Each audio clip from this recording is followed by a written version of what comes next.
This show is brought to you by the Genesis Communications Network, a world leader in talk radio since 1998. Visit gcnlive.com today. Not available in all states.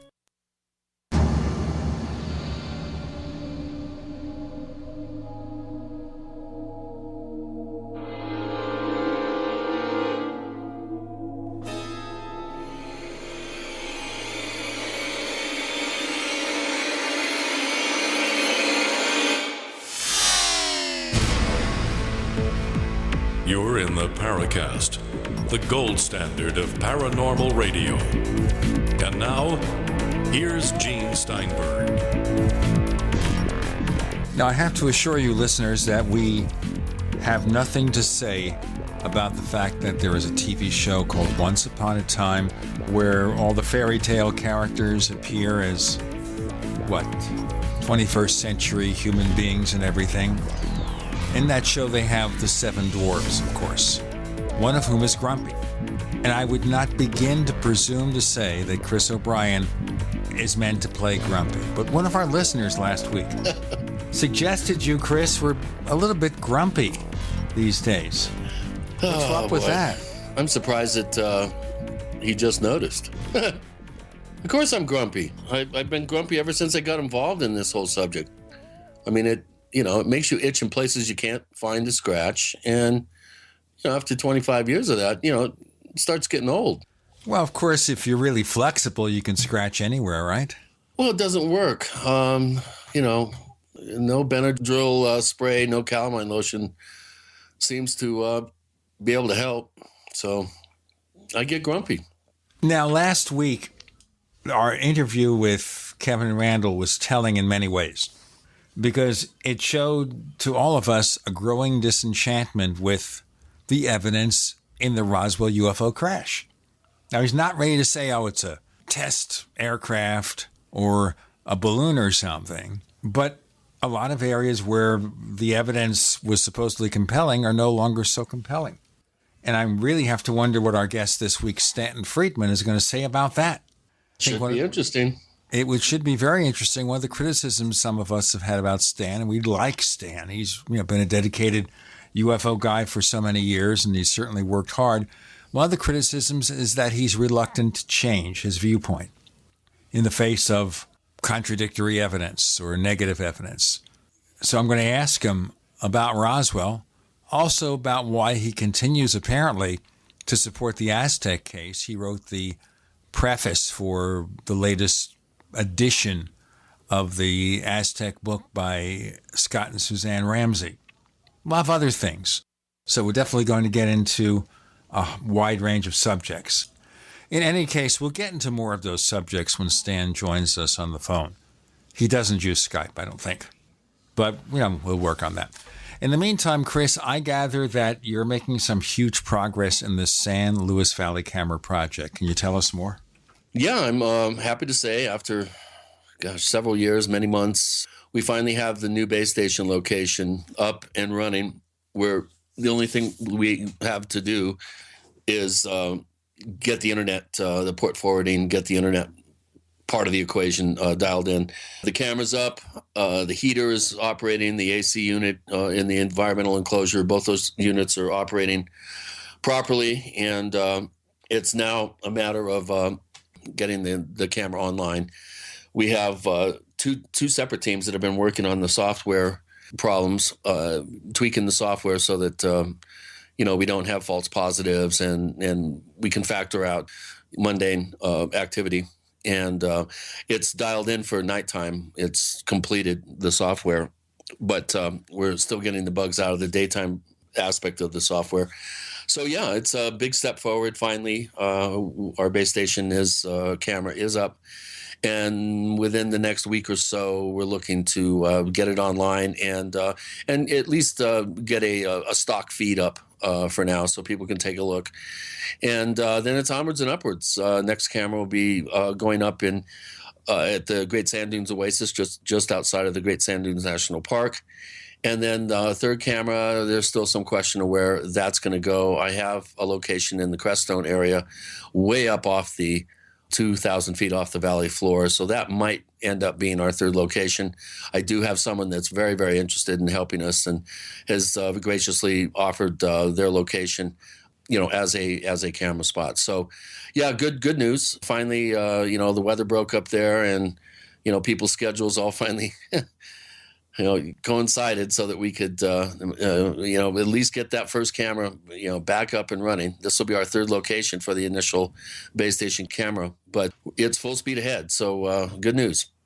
How long do you think it'll take before we can actually post a test feed on our site? Like I said, within a week or so, as soon as they get the Ethernet hooked up, we're going to be sending a small computer up there with the Real Shot Manager software in there so that we can go ahead and then get that up on the server.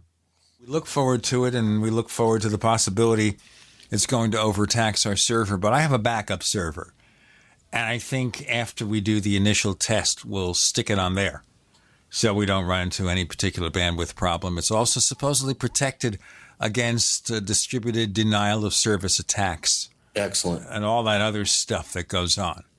So I hope we will be in pretty good shape. It sounds promising. Have you heard from Mark Rodiger at all? I have not. I've left a number of messages for them, and I have not heard a peep out of them. We played email tag there after the show, and then they just kind of dropped off the map. I have not heard any scuttlebutt about what's going on with the UFO Data Project. Mark D'Antonio and Douglas Trumbull, of course, they have UFO-TOG. We have been in touch with them. As I mentioned, I think a few shows back, they're both interested in getting involved with our, Grand Canyon Confluence trip that we're going to be doing down the river in October. But in the meantime, we'd love to, dovetail our efforts with the surveillance setups with them and, maybe trade suggestions, that sort of thing, sort of help problem solve for each other. Now, as we talk, I was looking up here the project updates for UFO data at ufodata.net.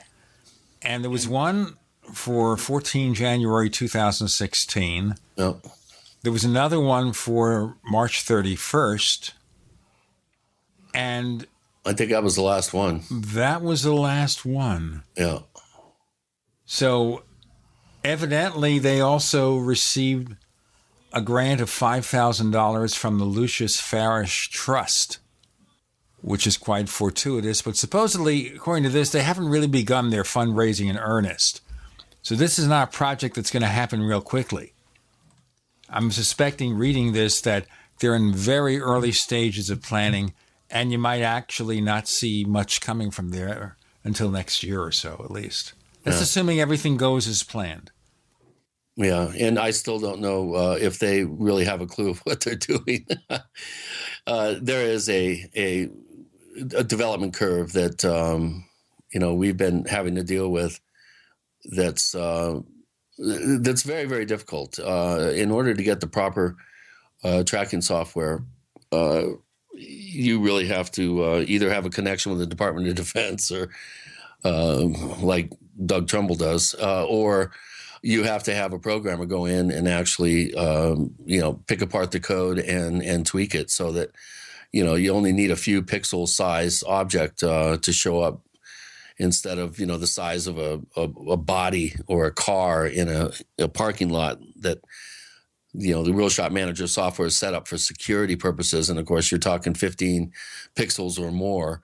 And we need to get down there in just a few pixel range in order for the software to be really useful for our purposes. So that and factoring out false positives is really, it's a lot more difficult than you would imagine, as we found out. And I wonder also with UFO data what they're doing about the software. In any case, we've got a fascinating show here. We bring on someone who joins us every 9 months or a year with an update.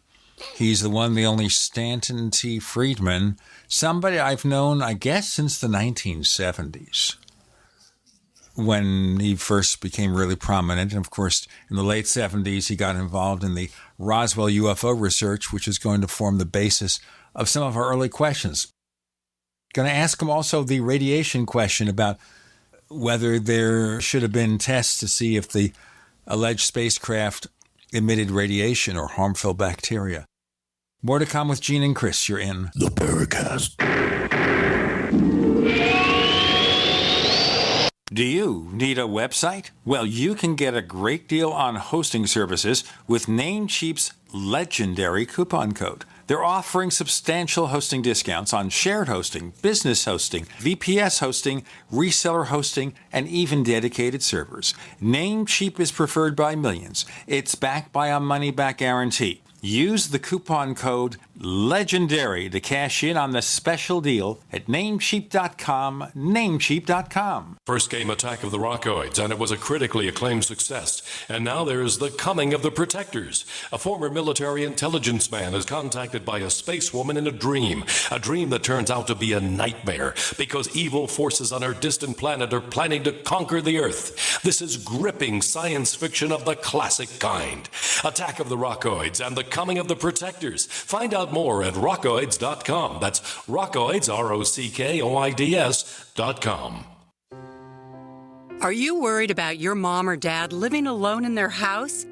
Hi, I'm Joan London. Listen, I know how difficult it is to find senior care for someone you love. That's why I recommend a free service called A Place for Mom. They are the nation's largest senior living referral service. Call A Place for Mom today. To receive free information on senior living communities in your area, call A Place for Mom at 1-800-704-6182.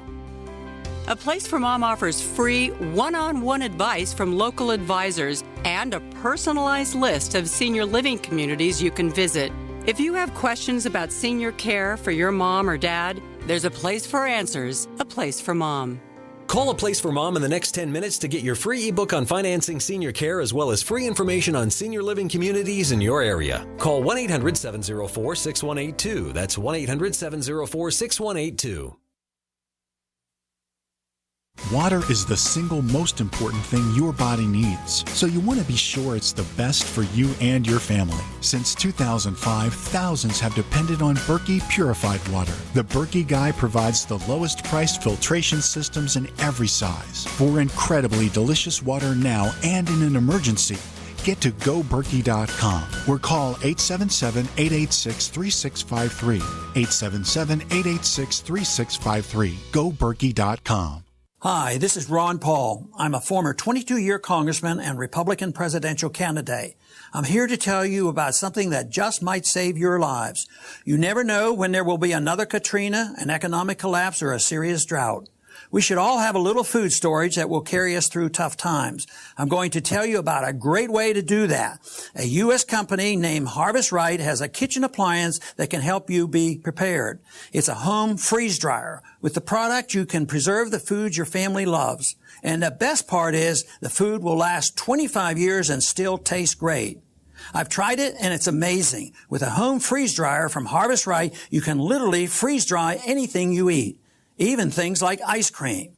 To learn more, call Harvest Right today at 800-594-4635 or go to harvestright.com. That's 800-594-4635 or harvestright.com. Would you like to receive $250 to $1,000 cash per day? Go to richmoneyrich.com. No website, no selling, no explaining. Just take these simple 2 steps and go to richmoneyrich.com. You can be generating cash in the next 24 hours simply using this system. Good news is, it runs on 100% autopilot, and you don't need any experience to get started. It's easy. Get your share of easy riches and go to richmoneyrich.com. That's richmoneyrich.com. Go now. Brought to you by the Conservative Investor. Current returns not indicative of future results. We'd like to hear from you. If you have a comment or question about the Paracast, send it to news@theparacast.com. That's news@theparacast.com. And don't forget to visit our famous Paracast community forums at forum.theparacast.com. Stanton Friedman returns to the Paracast with Gene and Chris. Before we get to Stan, let me tell you about the other radio show we do. It's called After the Paracast, and the way it works is simple. It's only available if you are a subscriber to the Paracast Plus, our special premium package. To learn more, go to plus.theparacast.com.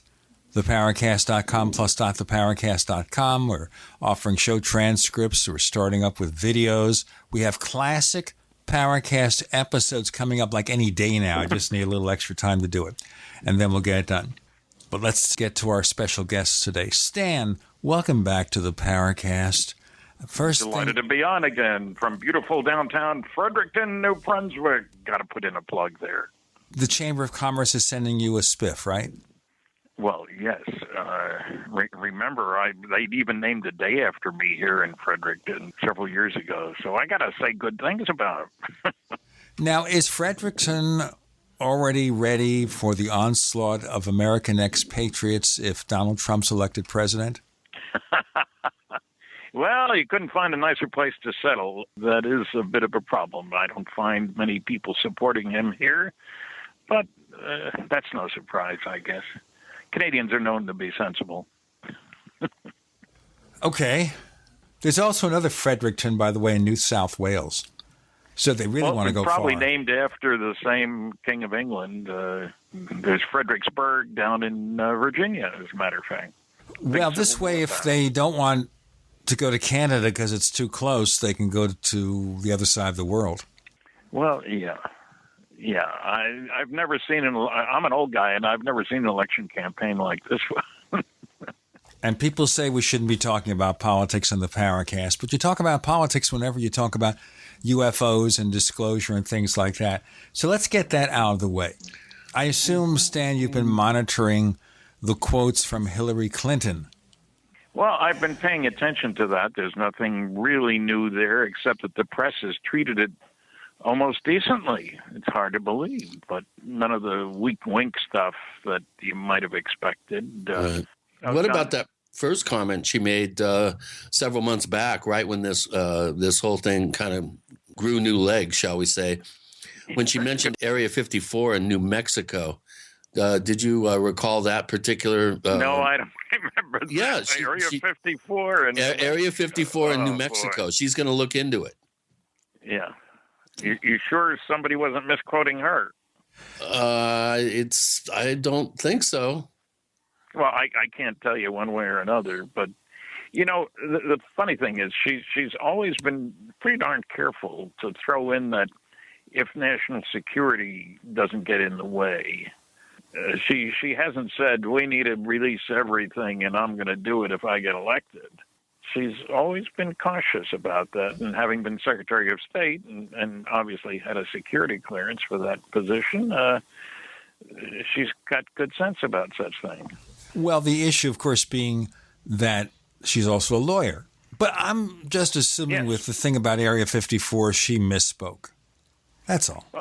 People make I hate to admit it, but I've made a mistake on occasion or two or three. No, say it ain't so, Stan. Not very often. I try. Okay. With regard to Clinton, nothing new in what she said. Obviously, she has the national security dodge, just in case they feel the need to raise that. Remember that there is a national security thing here. Let's face it, if we've learned any technology from recovering the wreckage of crash flying saucers at Roswell or the plains of St. Augustine or Aztec or any other places we might have picked up on, should we be putting that out on the table if the Russians and Chinese aren't putting out what they have learned? If we have obtained many measurements, as I'm sure we have, of the characteristics of saucers as observed from airplanes chasing them, should we put that out on the table? If we have figured, I don't think so. So I think there is a legitimate national security interest here. Let's face it, all the fancy systems that I would like to use to obtain data are owned by the government. I don't have my own radar installations or my own airplanes with fancy cameras and electromagnetic detectors, et cetera, able to put them wherever I please to chase UFOs. I don't have any of those. So it's up to the government. That's national security. What do you think, by the way, Stan, to just move past this, what do you think, by the way, Stan, of some of these efforts to set up private networks of UFO detectors. And we know our own Chris O'Brien is setting up cameras in the San Luis Valley with the San Luis Valley Camera Project, but also Mark Roediger and Leslie Kane with UFO Data. We interviewed somebody just a few weeks ago. They're launching a satellite into low Earth orbit to check on UFOs.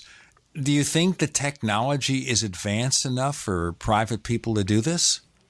Well, if you can afford it. I mean, the thing is, what are you going to do? Wait until one flies over your head, or you're going to have them in orbit all the time, just ready to pull the trigger, so to speak, on the cameras and the radar and all the rest of that. It's expensive to maintain surveillance over a period of time. Once a week isn't going to do it, kind of thing. You also need a communication network. And, if they can do that, that's fine. I don't object to that. I think it's nice to get data. Look, in the course of my lecturing all over the place, I have on 7 different occasions heard about pilots that were sent up after UFOs from military bases and never returned. So, and remember what General Bollinger said. Reports of UFOs which could affect national security are made in accordance with Jane Epplin 46, or Air Force Manual 55-11, and are not part of the Blue Book system. So when I talked to him, and I don't know anybody else who has, I wish I did know of somebody else who has talked to Bollinger. He's dead now, and you can't have him on your program. Sorry. Well, we can get a Ouija board or maybe do some channeling, but I'm not serious. Well, that would be neat, wouldn't it? He was a nice guy. I called, located him without too much trouble. It's a lot easier to find an Air Force general named Carol Bollinger than somebody named Tom Smith or John Jones or something like that, And remember, he said that even if we close Project Blue Book, the public won't have a place to report UFO sightings. However, as previously noted, reports which could affect national security, which to my mind are the most important ones, because that means they're doing something significant in the larger scheme of things. Reports which could affect national security will continue to be investigated using procedures designed for that purpose. In our next segment, Stan, I want to ask you more about Aztec and why you favor it. And the reason I'll do that is because we've had a number of discussions in the Paracast. We've had Scott Ramsey and Suzanne Ramsey. In fact, I had lunch with Scott Ramsey, I think, a year or two back. There's now a second edition of his book out for a major publisher. But we also know that our good friend Kevin Randall has never, ever been in favor of the possibility of Aztec. So we're going to ask you about that. But first, we do a break. With Gene and Chris and Stanton Friedman, you're in the Paracast.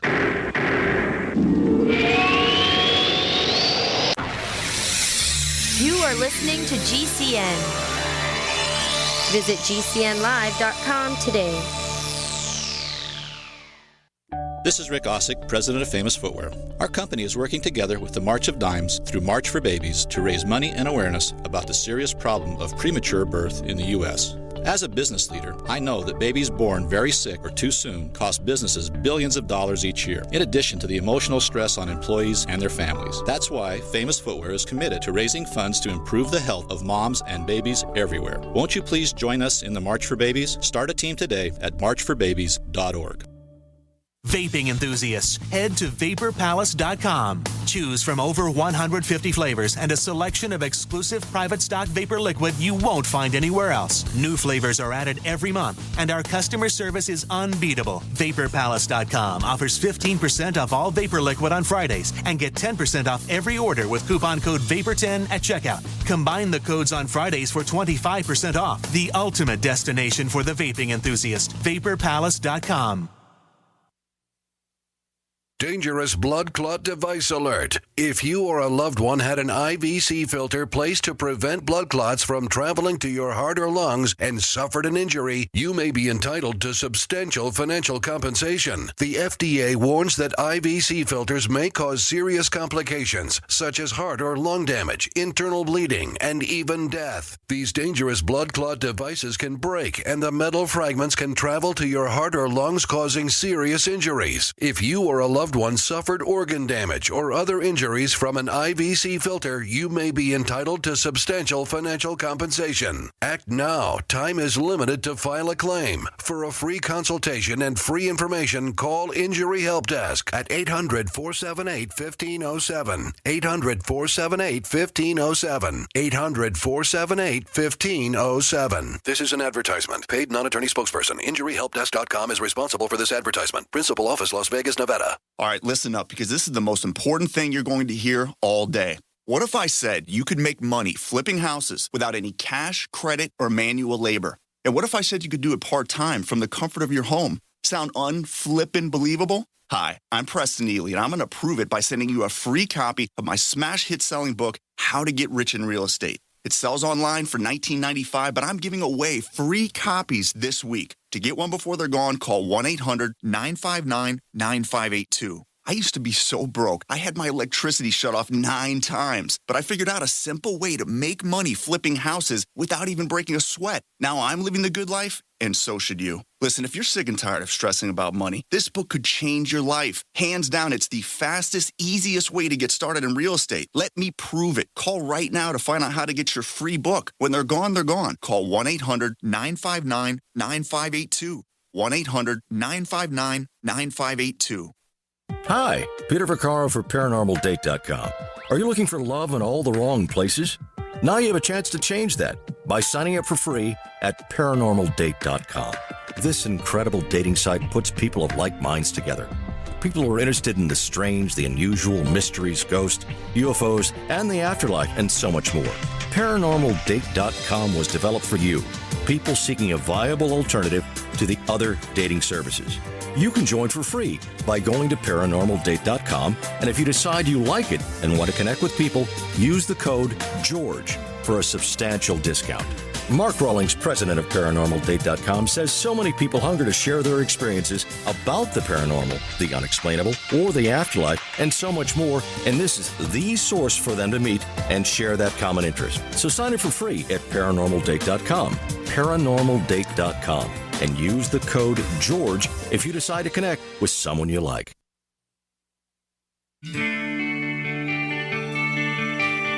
This is Jerome Clark, author of the UFO Encyclopedia and other books. You're listening to the Paracast.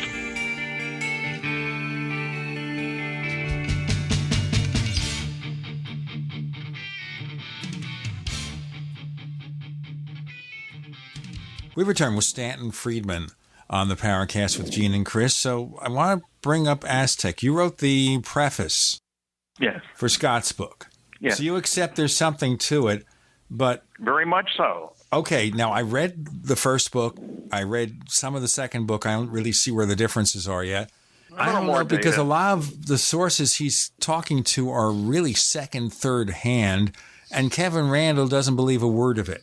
I know Kevin doesn't. There are a lot of things. He doesn't believe that planes to San Augustine had a crash either. That's his problem. It's not mine.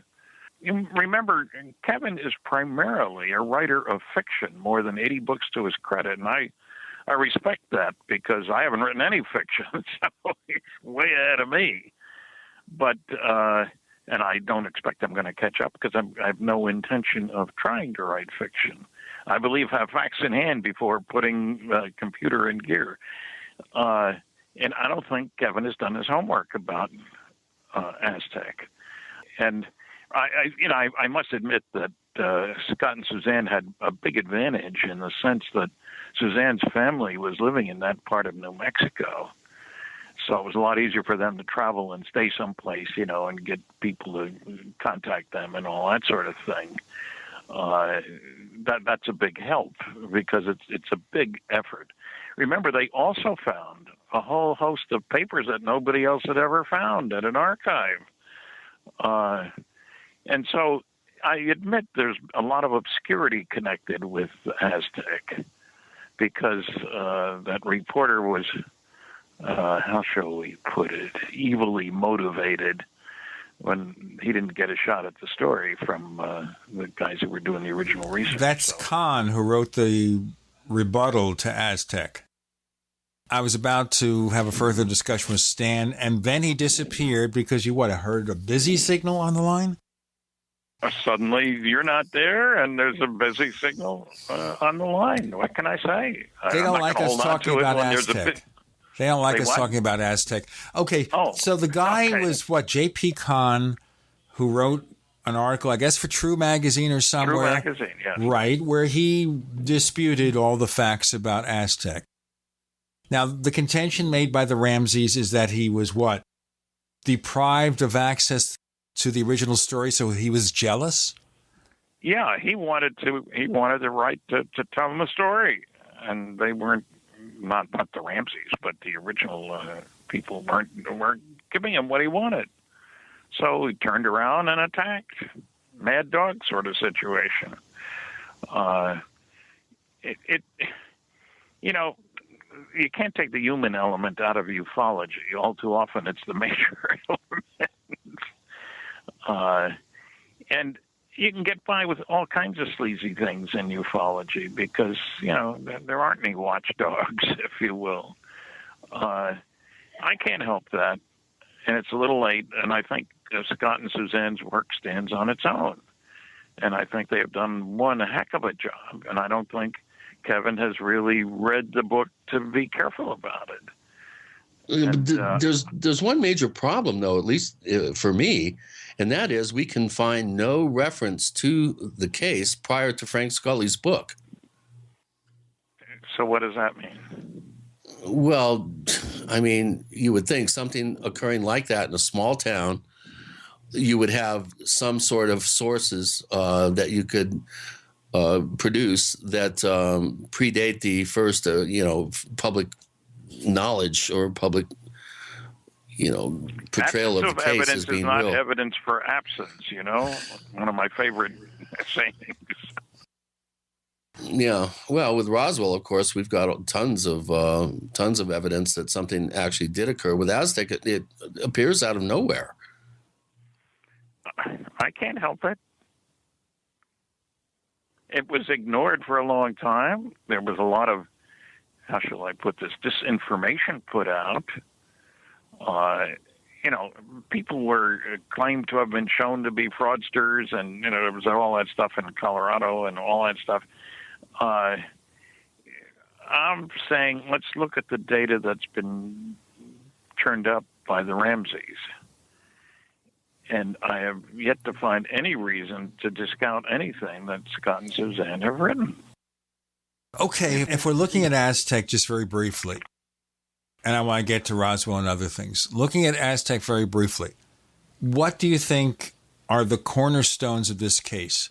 The thing that make it apparent to you that something strange happened there? Well, eyewitness testimony, of course, but from a lot of different people, and the Ramseys dug out a lot of people. Small towns don't take too kindly to strangers coming in from outside, and that's why I mentioned the fact that Suzanne's family is from up that way, and so they had people who knew people and could get them to talk, which is often a real problem. And I think they've done a bang-up job. I recommend anybody read the book, and that they dug out all these papers that were found in an archive. That came as quite a shock when I heard about that. There's new information that wasn't in any of the previous books. And the thing is, what's the big deal? So another saucer crashed. They were coming down in a lot of places. We know, well, look at Kecksburg and all that stuff. And when I was down in Brazil to attend a conference, I heard about a crash down there. Just happened to be in the area. Roger Lear did some follow-up on that, talking to people, doctors, bodies, all that sort of stuff. It's not as if I get people who are so surprised about, I just got a note today from somebody, well, there haven't been any sightings around here. Everywhere I've gone, lecturing, media stuff, but mostly lecturing, and that's 18 countries and 50 states and 10 provinces. When I ask for people to raise their hand if they've had a sighting, I get plenty of sightings, perhaps 10% of the audience. The problem comes when I ask how many of you reported it. 90% of the hands go down. Fear of ridicule is a major determining factor here. And so it's no surprise that people aren't aware of all that's been going on. Why would it be? How many people like to call themselves ufologists besides me? Let's move into Roswell briefly, and I want to spend a lot of time on it because it's something that we've covered so often, but I'm bringing it up because of our friend Kevin Randall again. And I saw very much in our discussions with him last week, and he has a new book coming out called Roswell in the 21st Century, that he's come to... I haven't seen that. It's coming out in a few months, I gather. I haven't seen it listed online yet. But he said he tried to look at the case as a cold case, which originally they were going to do with that Roswell Dream Team that fell apart. Yeah. And he is really sounding to me as if he's come to disbelieve a lot of what we've heard about Roswell. Not that he totally dismisses the possibility that an alien craft may have crashed there, but that a lot of the linchpins of evidence he doesn't accept quite as much as he used to. Now, obviously, that's his impression. Have you followed what he's written online about this? Not recently, no, I have not. Tell me something. Well, he mentioned. Me curious now. Well, he mentioned Jesse Marcel Sr., who he said was prone to exaggerate. I think that was a huge complaint of his. So we can start with that. Also, when it comes to stories about alleged crash victims, aliens, whatever, he says he was able to poke a hole through all or most of those claims. I'm just phrasing the beginning of it. And I'd like you to listen to the episode when you get a chance, Stan, but maybe you can tell us more. We have Stanton Friedman with Gene and Chris. You're in the Paracast.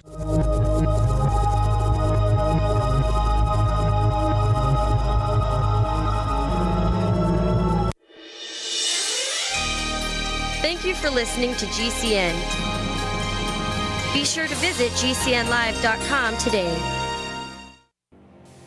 Conspiracy Journal is your #1 source for the hidden world of the weird and strange. We bring you thought-provoking and controversial material for free-thinking individuals who are seeking what is really going on in our world today. Some of this material may adversely affect you. Other pieces are meant to enlighten.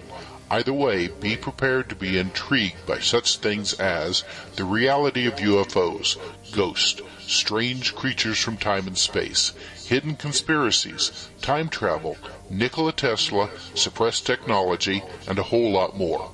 You can find out more by visiting our website at conspiracyjournal.com. There you can sign up for our free weekly newsletter sent directly to your email address. Find out what they don't want you to know.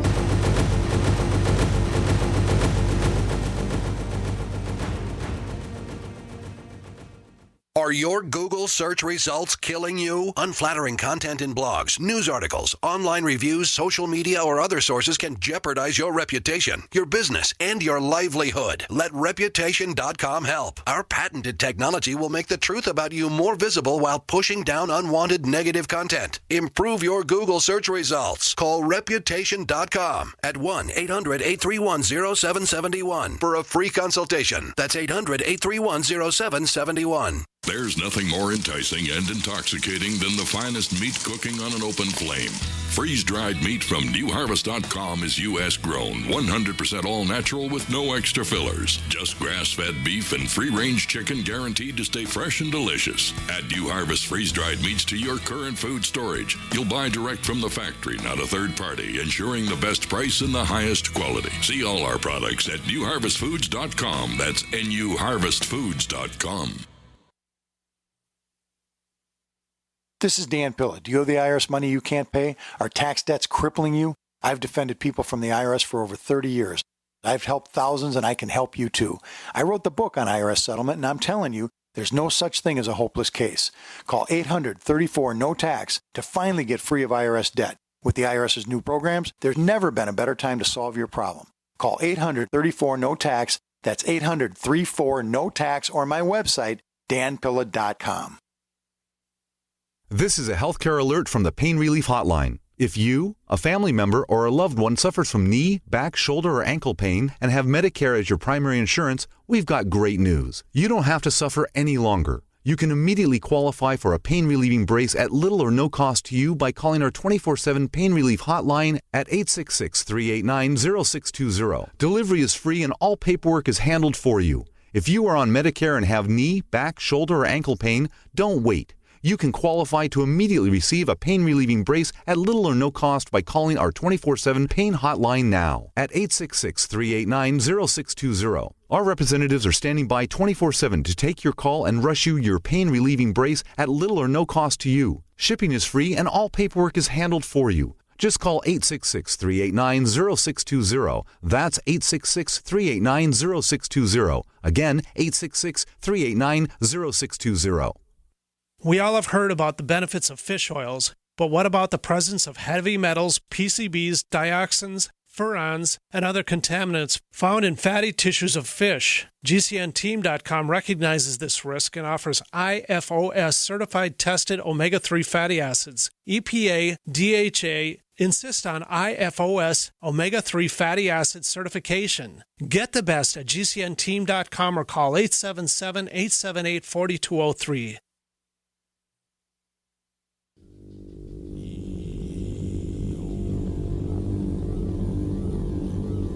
This is Jacques Vallée. You're listening to the Paracast, the gold standard of paranormal radio.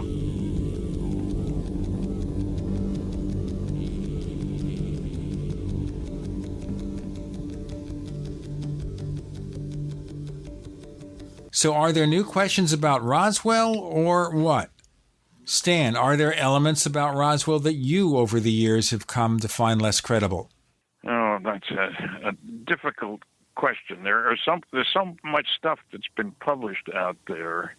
I mean, somebody asked me, so I had to look up what I'd written about Annie Jacobson's book about Area 51, which explains Roswell in one of the craziest explanations I've ever heard, with nothing to support it. Now, I haven't read the book. I have been meaning to because we'd like to get her on the show. What does she conclude about the case? Well, basically, Joe Stalin, you remember Uncle Joe, convinced Dr. Mengele, Dr. Death, to prepare a bunch of 13-year-old boys, disfigured and alien-looking, and somehow managed to get them into a craft which was flown and crashed in order to produce War of the Worlds type panic. Now, when you think about that, you realize that, War of the Worlds, there was a certain amount of panic because the report was this was in New Jersey, where the most densely populated of all the states, mind you. So you put out a report, 1938, no television, you put out like a radio news report, and aliens have attacked, and they're destroying things. It wouldn't be surprising if some people got scared, and there are a lot of people in that part of the world. Now, he's talking about the Orson Welles, H.G. Wells broadcast on radio. It was presented as a docudrama. So like it was something real. Now, I had heard, and obviously I wasn't around when that happened, and I guess you were. I was in New Jersey. I didn't know a damn thing about it. Okay. The thing is here is that the amount of panic, they say, is exaggerated. It wasn't as bad, near as bad as it was supposed to be. I agree. All I'm saying is Annie's suggestion that the Russians were trying to emulate that and cause panic out in the middle of nowhere. New Mexico is one of the least densely populated of all the states. There's nobody to see anything, There are a few installations, there are a few towns, but very few people and certainly no panic. And is it just a coincidence that it's near the only atomic bombing group in the entire world? I don't think so. Where would aliens be looking around the planet? But once they discovered large quantities of radioactivity, you can pick it up in the atmosphere, you can fly over and whoops, there's a bunch. And when you think in retrospect, incidentally, we've exploded 2,000 nuclear warheads on this planet. Wouldn't you expect not only the Russians would be interested in Roswell and the Korolev, the big Russian space scientist, I'll call him the Werner von Braun of Russia, said that they had spies in Albuquerque there, and the two of the three nuclear weapons labs in the United States are in New Mexico, after all. But I couldn't find anything to support Annie Jacobson's concern. And other people have suggested they were measuring radiation levels to check. They put people in a craft. Nick Redfern suggested this, as a matter of fact. And they were checking on the effects of radiation on people. Well, I worked in radiation shielding, very much concerned with the effects of radiation on people. And you would never do an experiment like that. You measure radiation levels around a known source. You don't stick people out there. People vary all over the place in how they react to radiation. The same dose can give you a huge difference in effect. I want to ask you about the radiation in a moment, but first go back to Jesse Marcel Sr., certainly one of the key witnesses here. Yes, I was the first to talk to him, yes. Right. You talked to him in the late 70s as spearheaded the investigation. Yeah. What do you think about Kevin's contention that he was prone to exaggerate a lot? Well, I think that's overdone. I think, it's like I can say, this happened the other day, talking about frequent flyer miles, and I can say I flew 1,000,000 miles on Delta. Was I flying the airplane? Heck no. I was flown on the airplane. And so some of the supposed exaggeration has to do with flying as being in the plane as opposed to being the pilot of the plane. And there's no question Kevin's a pilot. I'm not questioning that. But I think Jesse did fly a lot of miles in airplanes in the war preceding Roswell. I don't mean after the saucer crashed. Yeah, one of his contentions, Kevin, is the amount of hours that he claims to have spent flying. He thought that was a lot higher than seems credible. And look, I accept his son's account. Jesse Marcel Jr. was a pilot. We know that. We know that he served in Afghanistan and so forth. A helicopter pilot, 225 combat hours and all that sort of stuff. But I think it's true that Jesse Marcel Sr. flew in combat planes in the war. There were a lot of guys who flew in combat planes who weren't pilots. Crew members, the gunners, the navigators, all these kinds, the bombardiers. They're not flying the plane, although some of the bombardiers sometimes control the course of the plane. So the question of exaggeration, the big question is, was there a crash? Was Jesse involved? Did he get approached by the sheriff, et cetera? And the answer is yes. And did Colonel Blanchard say good things about Jesse? The answer is yes. He was the commander of the 509th.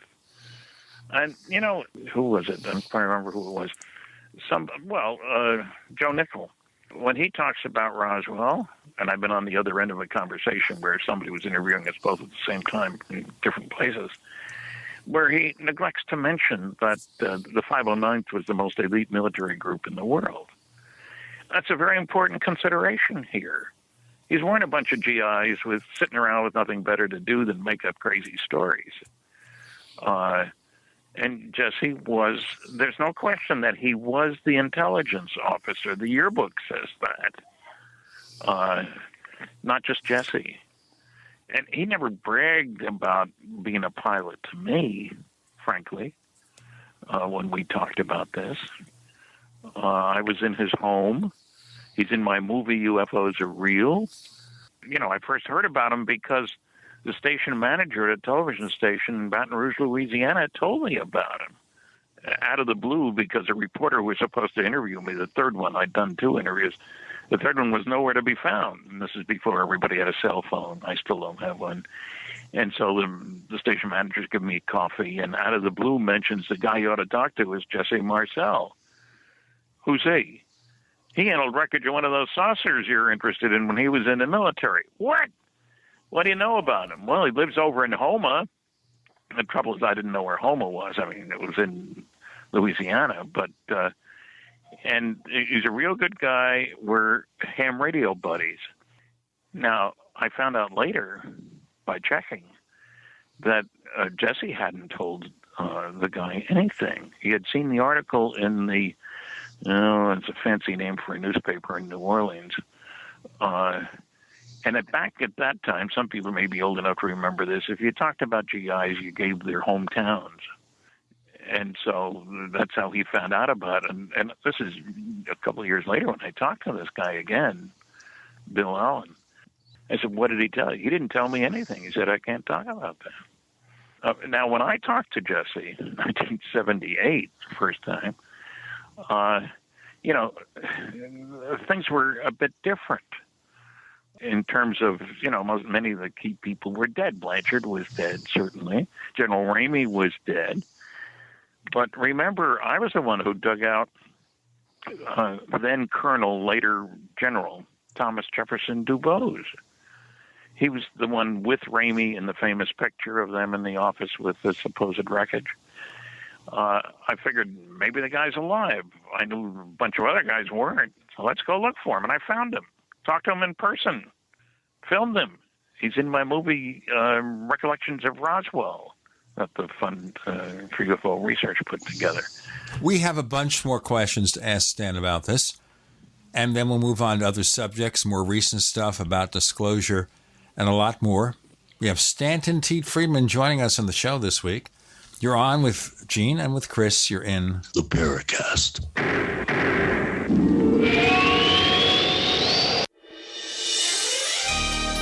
Thank you for listening to GCN. Be sure to visit GCNlive.com today. Attack of the Rockoids has been well received by critics and readers alike. It's a thrill-a-minute story you'll never forget. A former U.S. military intelligence officer is haunted by intense dreams about a beautiful woman pleading for his help after a terrible battle in outer space. But the dreams turn out to be true and thrust him into a telepathic love affair with a woman whose faraway planet is intent on destroying the Earth. And now the gripping tale continues in The Coming of the Protectors. It's the second book of the Rockoids trilogy, a galaxy-spanning adventure that pits our hapless heroes against powerful, fanatical enemies that threaten the lives of freedom-loving beings everywhere. Attack of the Rockoids and The Coming of the Protectors, classic science fiction at its best, available now. For more details, visit rockoids.com. That's ROCKOIDS.com. Paid non-attorney spokesperson Adam Pulaski of the Pulaski Law Firm with principal office in Houston, Texas is the attorney responsible for the content of this ad. This ad is not legal advice, and the choice of a lawyer should not be based solely upon advertisement. Services may not be available in all states. Attention Xarelto users. If you or a loved one took Xarelto and suffered a serious bleeding event, you may be entitled to financial compensation. Xarelto is a popular prescription blood thinner used to prevent blood clots and protect patients from strokes. These serious bleeding events have led to numerous cases of hospitalization and even death. Phone lines are open 24/7. Call 800-261-0937. That's 800-261-0937. So I just finished my AR-15 pistol kit that I got at guns80.com, and my wife says, no more guns, and then I call, and they tell me they have a Trump commemorative special, their new improved lower, and it's a beauty. Now, professionally engraved on the side of every one of the new improved lowers is Trump, Make America Great Again. That's right, Trump, Make America Great Again, right on the side of your brand new improved lower. Sorry, honey, I gotta have one. Guns80.com, the Trump special, ask for it. Guns80.com.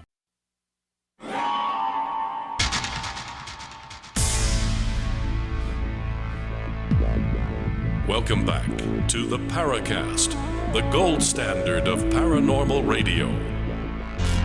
And now, here's Gene Steinberg.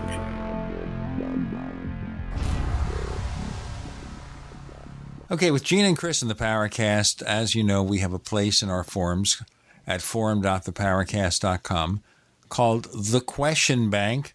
where when we have time, we don't always have time, you can ask questions of our guests. Chris?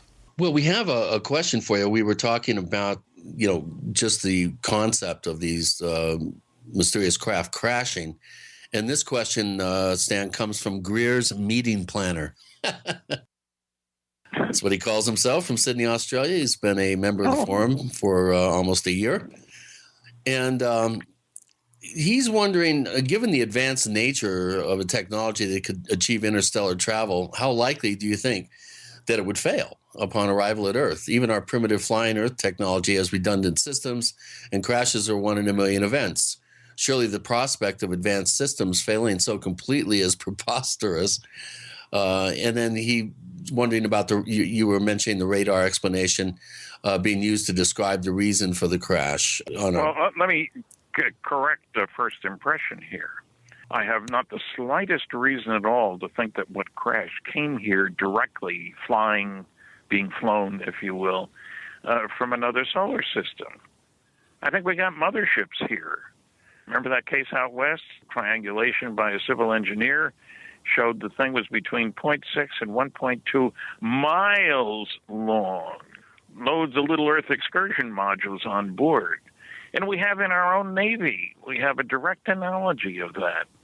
The Navy has nuclear-powered aircraft carriers, big old monsters over 1,000 feet long, that carry about, 75 little airplanes.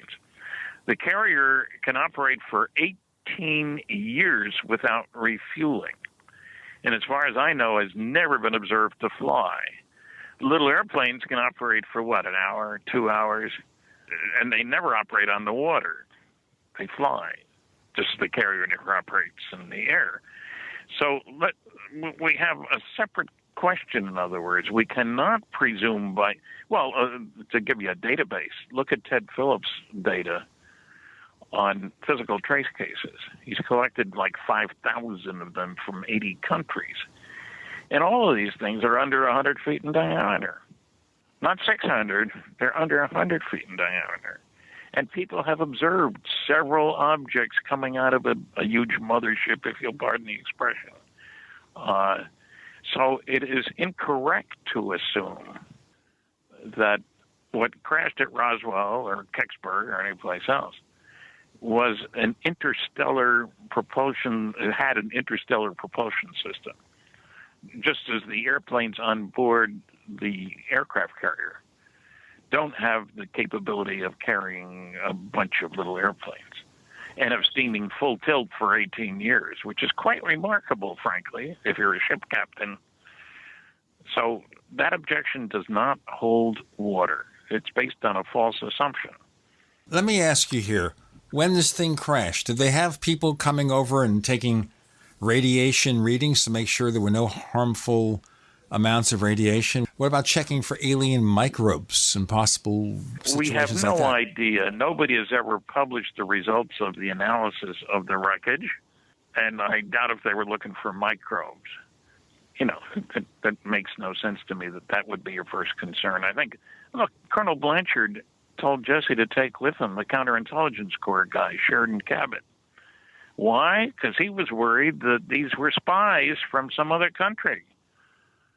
And it turns out, incidentally, the Russians did have spies at Los Alamos and a few other places. But because the Roswell, the 509th, was unique in the world, and I don't say that lightly, but remember, the Russians didn't test an atomic bomb until 1949. Our first ones were in 45, and it was the 509th that carried them, that set them off. In Operation Crossroads in 46, the 509th was in charge. The only group that had access to nuclear weapons in the world at the time of the crash. So, a very special group. And I can understand Blanchard's concern. I mean, New Mexico is so empty of people that you figure spies would camp out someplace and keep their eyes on it. The guys with the, I won't say night vision goggles, but good binoculars checking out what's happening at Roswell. So, let's get the concept square. This was a unique location on the entire planet Earth. What they did about it We haven't seen any reports. I'm sure that ones were written. Can you believe that there weren't ones written? Come on, you know. And whether you agree with Kevin or myself isn't the point. Any information about what was going on there would have been classified for good reason. But we have no indication that anybody in the recovery crews were equipped with the equipment to protect themselves from any possible radiation, or there's no mention of radiation. Where would there be such a mention? I don't have any classified reports made by the guys who were involved in the recovery. Do you? No, but there were witnesses that described the operation. Where were these witnesses? The thing crashed out in the middle of nowhere. There was nobody living down the street. There wasn't a scout troop camped out there. Or maybe because Mac Brazel wasn't suffering from radiation sickness, they assumed there was none. Look, they had means for measuring. There's no question that their 509th could measure radiation. Could use radiation detectors because they were worried about their own systems. They had nuclear weapons on base. It was unique. Well, Veer's meeting plan. Now, when you mention biological stuff, that's probably another matter entirely. And remember, we don't have reports from the medical personnel, a biological team that examined the bodies. We don't know what measurements they made, what tests they ran on the flesh. Yeah. Is flesh a bad word to use? I don't know. But, is it a biological matter of aliens? Should it be called flesh or not? I don't know. But what I'm saying is there's a big hole here. We don't have any of the reports, and there had to be plenty of them, that describe the examination of the bodies, the examination of the pieces of metal. And, you know, people have asked me, what would you do if you knew about the crash? Well, I'd send a bunch of pieces to classified laboratories. My first question would be, what's this stuff made out of? And you don't tell the guy who gets it where it comes from. Let him think it's from a spy. Who knows? The second question, when the guy comes back and says, let me give you a specific example here, which I think is a valid one as it happens. It's a combination of samarium and cobalt. Now, why the hell would anybody put those two things together? That's not your problem. You take it to other people, measure the electrical, magnetic, nuclear, thermal properties of this stuff. And the guy comes back and says, I don't know where you got this. This is a guy who's got a high-level security clearance working at a classified installation. I don't know where you got this stuff. But I measured the highest magnetic moment of any material I've ever measured, make a great permanent magnet. Well, umpteen years later, I'm doing a story. I did a weekly science commentary for CBC Radio here in Fredericton on new and better permanent magnet materials, neodymium boron iron, and I'm not making it up. And at the end of the article, it says the original work on samarium cobalt was done at Wright Air Development Center. And I'll bet I know what was responsible for that. They didn't say that. Hey, this came from a flying saucer. Not at all. But when I found out that the original work was done at Wright Air Development Center, then I'd say, oh, it makes sense. That's where the wreckage went. Somebody did some... I visited there many times, incidentally. I had a contract with the Air Force to analysis and evaluation of fast and intermediate reactors for space vehicle applications. One word left out, Soviet. Let's not leave out any more words, but let's do our break. With Stanton T. Friedman, with Gene Steinberg, and with Chris O'Brien, who is not right now the grumpy one, you're in the Paracast. Do you need a website? Well, you can get a great deal on hosting services with Namecheap's legendary coupon code. They're offering substantial hosting discounts on shared hosting, business hosting, VPS hosting, reseller hosting, and even dedicated servers. Namecheap is preferred by millions. It's backed by a money-back guarantee. Use the coupon code LEGENDARY to cash in on the special deal at Namecheap.com, Namecheap.com. First came Attack of the Rockoids, and it was a critically acclaimed success. And now there's The Coming of the Protectors. A former military intelligence man is contacted by a space woman in a dream that turns out to be a nightmare because evil forces on her distant planet are planning to conquer the Earth. This is gripping science fiction of the classic kind. Attack of the Rockoids and The Coming of the Protectors. Find out more at rockoids.com. That's Rockoids, ROCKOIDS.com. Are you worried about your mom or dad living alone in their house? Hi, I'm Joan London. Listen, I know how difficult it is to find senior care for someone you love. That's why I recommend a free service called A Place for Mom. They are the nation's largest senior living referral service. Call A Place for Mom today. To receive free information on senior living communities in your area, call A Place for Mom at 1-800-704-6182. A Place for Mom offers free one-on-one advice from local advisors and a personalized list of senior living communities you can visit. If you have questions about senior care for your mom or dad, there's a place for answers, A Place for Mom. Call A Place for Mom in the next 10 minutes to get your free ebook on financing senior care as well as free information on senior living communities in your area. Call 1-800-704-6182. That's 1-800-704-6182.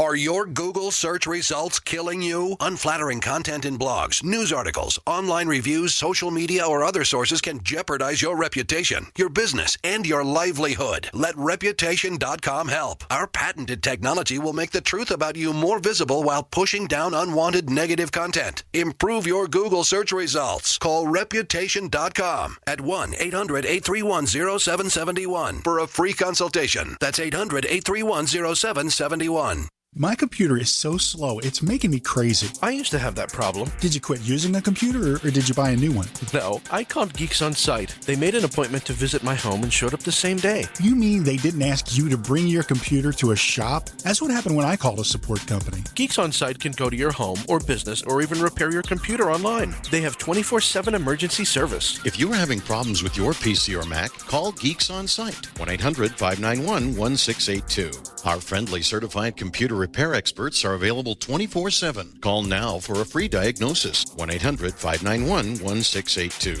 Data recovery, virus removal, and maintenance for all laptops, desktops, printers, and networks. That's Geeks On Site for friendly certified computer repair experts available 24/7 over the phone or in your home or business. Just call 1-800-591-1682. That's 1-800-591-1682, 1-800-591-1682. Cancer categorizes over 100 diseases. Though we do not diagnose, treat, or cure cancer, GCN team is offering the Clemson University study where there was up to a 95% reduction in cancerous cells when exposed to a plant-derived mineral supplement. If you or a loved one are searching for answers to this horrifying disease, come to GCNteam.com or call 877-878-4203. We'll email you a copy for free. That's 877-878-4203.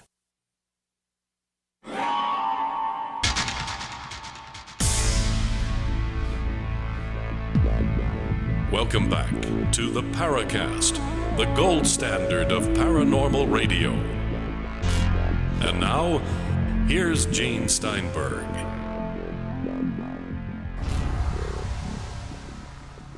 You see, Chris is going to get more and more grumpy if I call him grumpy.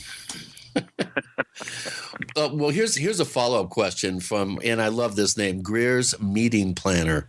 Okay. We have some creative listeners. Yeah. And he's wondering about the explanation of radar bringing the craft down. And he's wondering what the source of this explanation is and how on earth could we determine this as reason after the fact. I know the answer to this, but why don't you tell us about the radar units that were just going operational in New Mexico at the time? Well, they were there to track rockets because White Sands Missile Range is where we were firing all kinds of captured German V-1s and V-2s and so forth. And what I have suggested is that there are very few places in the world that a piloted vehicle would encounter a powerful radar beam. Remember, this is 1947. And what I've suggested is, I wish to point out, that all the radars at that time, tracking radars and so forth, used vacuum tube equipment. And you don't turn it on at the last minute. You keep it warmed up. That's the way you did things. There's no solid-state stuff at that time, equipment to do any of that with. So if you suddenly pilot a wingman, they encounter one of these radar beams. It's just sitting there aiming. It's not circling around. It's not like an airport radar going round and round. Your craft goes through the beam. What in the heck was that? And it discombobulates either the guidance or the propulsion system, just a momentary glitch, if you will. And I would suggest that it could have resulted in a mid-air collision with one going one way. And I talked to an Air Force general. If you have a mid-air collision, are the results the same for both vehicles usually? No, he told me. He was a pilot during World War II, flew a lot of hours. Went on to command, General Exxon, went on to command Wright-Patterson Air Force Base, as a matter of fact. And usually one makes it and one doesn't. And so one of the interesting things in my first conversation with Jesse Marcel was that he felt there had to have been a mid-air explosion. And why was that? He said because of the huge amount of land covered by the wreckage. I mean, it was spread out all over the place. And because there was no crater. He'd seen planes go down in World War II in the Pacific. I said, saw. I didn't talk about him following in with a machine gun or anything like that. And if a plane goes in and it's got fuel on board, it can make a big hole in the ground. And there wasn't any crater at Roswell. And so it makes sense to me that the stuff was spread out over, a quarter mile this way, 2/3 of a mile that way, because there was a mid-air explosion. That makes sense. Now, what could cause it? Well, you had a collision. You try to keep it aloft, and the pilot finally, can't manage it. And so one comes down. That's the plains of St. Augustine. One explodes in midair and spews the pieces. It's probably a crew compartment that's over there, separated from the stuff that exploded.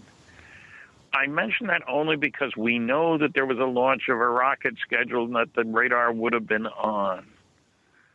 Not an unreasonable explanation. So can I prove it happened? No, of course not. I want to go back to what I asked you earlier, and we kind of got carried away with a lot of the intimate details of Roswell. Are there things about the case at all that you've come to disbelieve over the years? I certainly don't believe everything everybody has said about Roswell. There's a lot of baloney put out all over the place. Or, people who claim to have... I have trouble with... what the heck was her name? The woman who was playing with pieces in the military of wreckage. She was given it to play with, which I find, her father was a fireman. I have trouble with her story. I can't imagine the state highway patrolman. I mean, the highway patrolmen in New Mexico were well aware there was a lot of government-sponsored classified activity around there. That's not an unreasonable comment when you've got 2 nuclear weapons labs, you got all kinds of rockets being fired and all the rest of it. And when you have the group, the 509 sitting there in Roswell. So I have trouble with her story about giving stuff to play with, and a guy comes out and threatens everybody. They'll be picking you out of the desert and all this kind of stuff. I had a real problem with that story and still do. How about Glenn Dennis and the mystery nurse? Well, I tried to find the mystery nurse, and I didn't have much luck with it. And I don't know what to say about that. Again, absence of evidence. I tried a lot of Catholic schools in the Midwest where she was supposedly from. I was one of the first people that Glenn told his story to. And so I'll put a question mark on some of that testimony. Okay? Well, that's pretty important information in terms of determining that there were occupants, because, of course, for some of the new listeners to the show, Glenn Dennis was the mortician, I think, in the area, and was asked to supply small child-sized coffins. Well, he was asked about the availability of them, and he told them he knew where he could get it and could get some. There was a company, I think it was in Amarillo, where they got their child-sized coffins from. But I was the first to hear his story, and I was favorably impressed because I talked to other people in town what they thought about Glenn. I talked to Walter Haut, with whom I had a great deal of faith. And so, there's a good example. Walter Haut. He was the public information officer. And when Joe Nickel, Dr. Joe Nickel, 3 degrees in English, but the scientific consultant to the Committee for the Scientific Investigation of Claims of the Paranormal, he tried to say that an unknown PR guy put out an unauthorized press release. And I said, you don't even know his name? Well, no. Of course, it was in all of the books that had been written prior to that. Ouch. And, but also that underplays Walter's role in the sense that he was a World War II bombardier, flew more than 20 missions over Tokyo, or Japan, I shouldn't say over Tokyo, over Japan. Furthermore, Walter was such a good bombardier that he was selected to drop the instrument package over one of the 2 bombs tested at Operation Crossroads in the Pacific in 1946. You pick your best guy, because if you don't get any data, the instrument package, what's the point in doing the test? There is a point in having these announcements, and then we'll be back with Stanton Friedman, who will continue his response. With Gene and Chris, you're in the Paracast.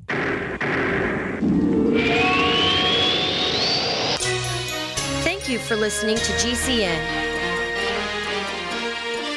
Visit GCNlive.com today. By now you know that wireless technology like cell phones do in fact pose dangers to the health and privacy of everyone. Block-It Pocket's wide range of products are unmatched in providing the protection you deserve. No scare tactics, just common sense. BlockItPocket.com offers quality American-made options to alleviate and eliminate these invisible dangers. Learn more at BlockItPocket.com or call 888-315-9618. BlockItPocket.com, enhancing health and privacy. Would you like to receive $250 to $1,000 cash per day? Go to richmoneyrich.com. No website, no selling, no explaining. Just take these simple 2 steps and go to richmoneyrich.com. You can be generating cash in the next 24 hours simply using this system. Good news is, it runs on 100% autopilot, and you don't need any experience to get started. It's easy. Get your share of easy riches and go to richmoneyrich.com. That's richmoneyrich.com. Go now. Brought to you by the Conservative Investor. Current returns not indicative of future results.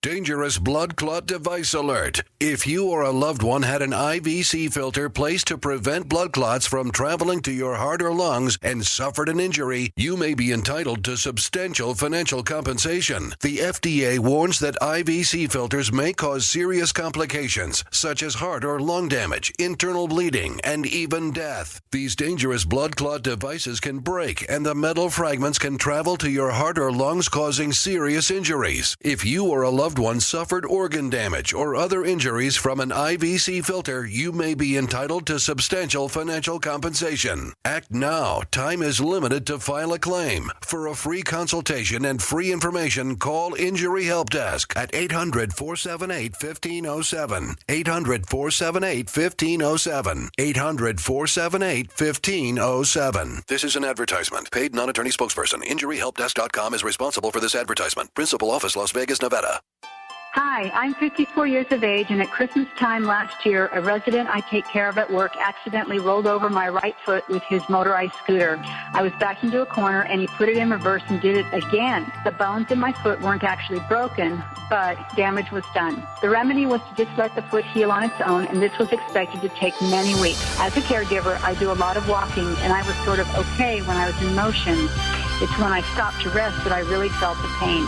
The pain was there getting out of bed in the morning, too. So I got on the One World Way a few weeks back, and I just had to write this testimony. No more pain.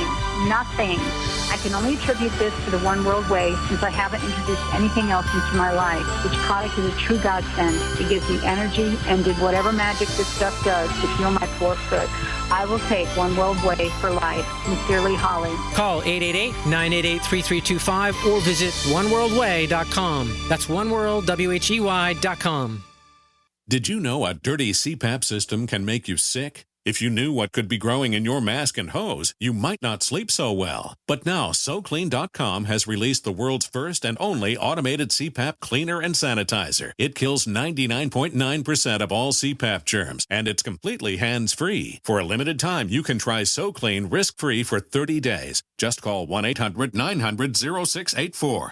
SoClean changed the CPAP experience for the better. My health has improved. It's simple to use, and I'm not worried about infections. SoClean destroys CPAP bacteria, viruses, and germs with no hassle. Never have to clean your machine by hand again. There's no water, chemicals, or disassembly. Just pop in your mask, close the lid, and presto, your CPAP system is clean and fresh in minutes. Call SoClean.com to try it risk-free at home for 30 days. This is a limited-time offer, only available by calling 1-800-900-0684. That's 1-800-900-0684. Hello, this is John Burroughs, one of the witnesses to the Rendlesham UFO incident. You're listening to the Paracast, the gold standard of paranormal radio.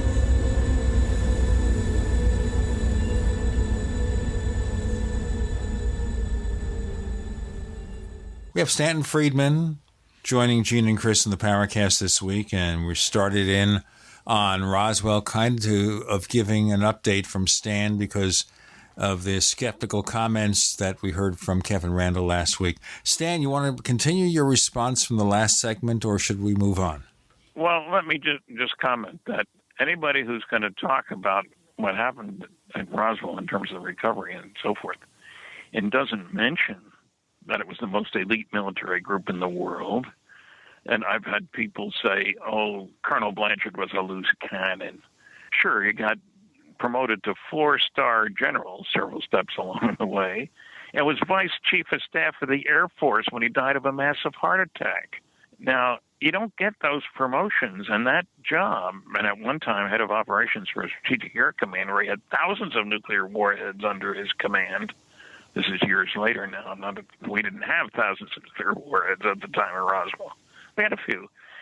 But if you don't mention the relevant information, Blanchard was not only a West Pointer, but with that kind of background, his New York Times carried his obituary, which doesn't happen for every general. It goes along with a big one, too.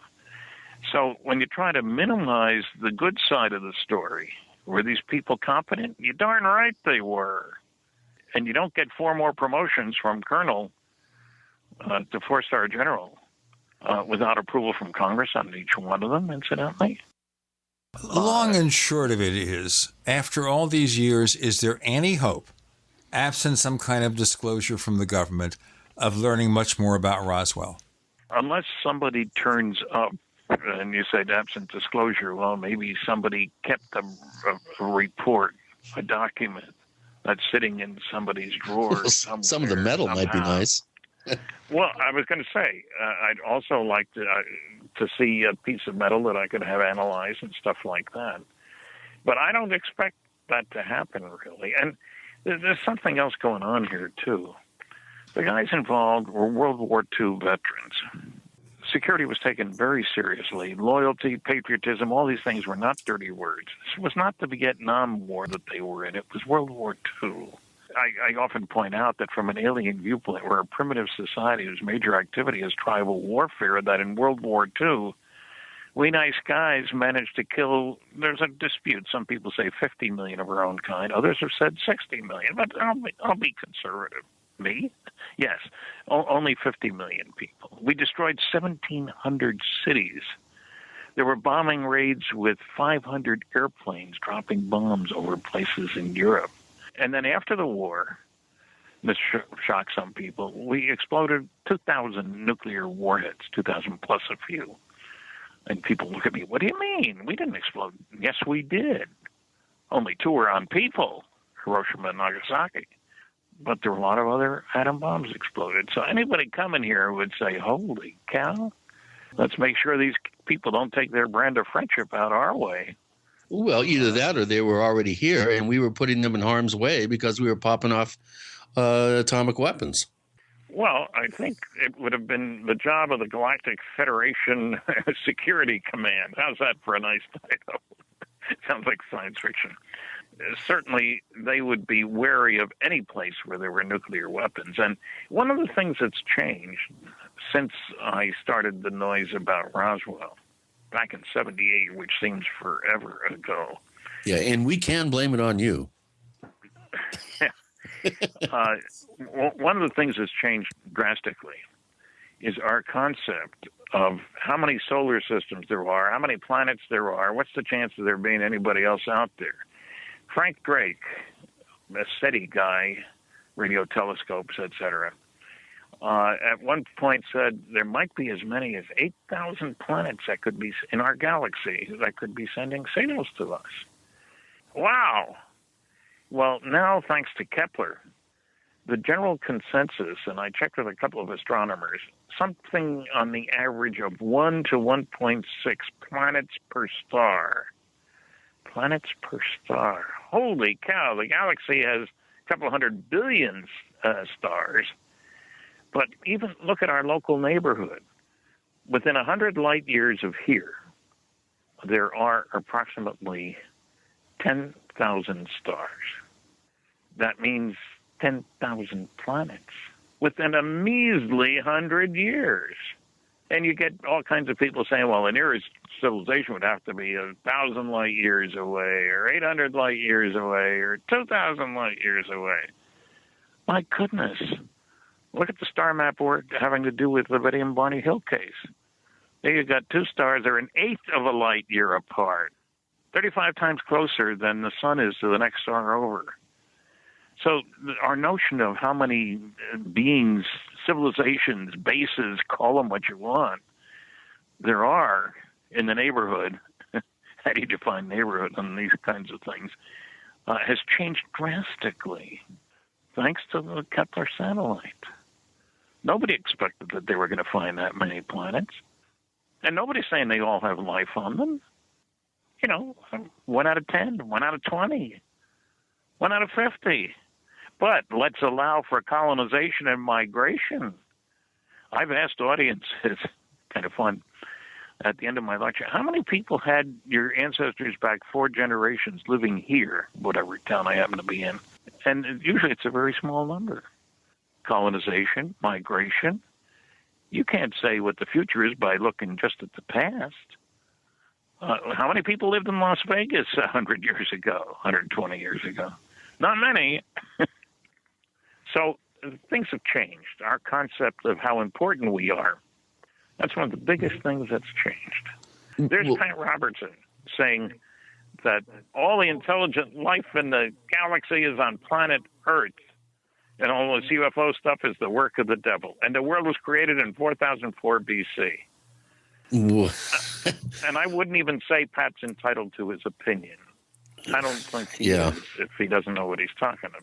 Yeah, there's tour operators that go up to Grand Canyon that are creationists, and I love to sit there and listen to them explain how the canyon was formed in just a couple of days, and it only happened, a few thousand years ago. I just it's very difficult for me to keep my mouth shut. But you did bring up the Betty and Barney Hill case, and of course that's where we have our first real mention of Zeta Reticuli as being a possible player in in this whole UFO scenario with Well, it entities. was Marjorie Fish's work. The event took place in 1961. So. Right. And she looked at the star map.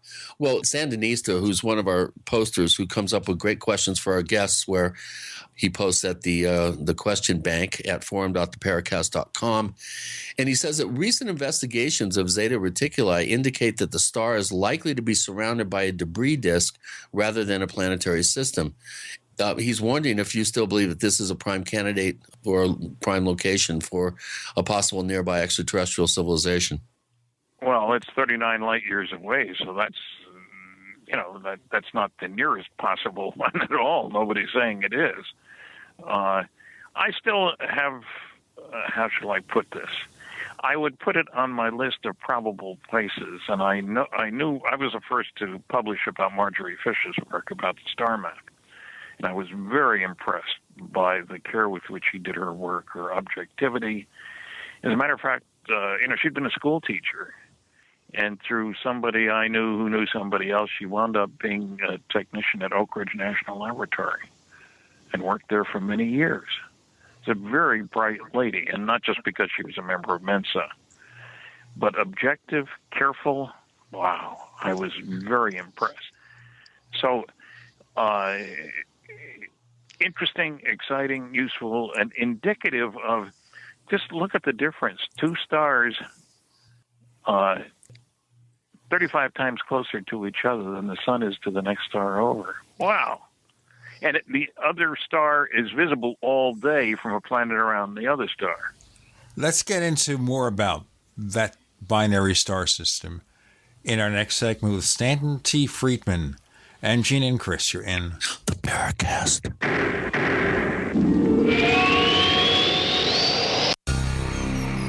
Thank you for listening to GCN.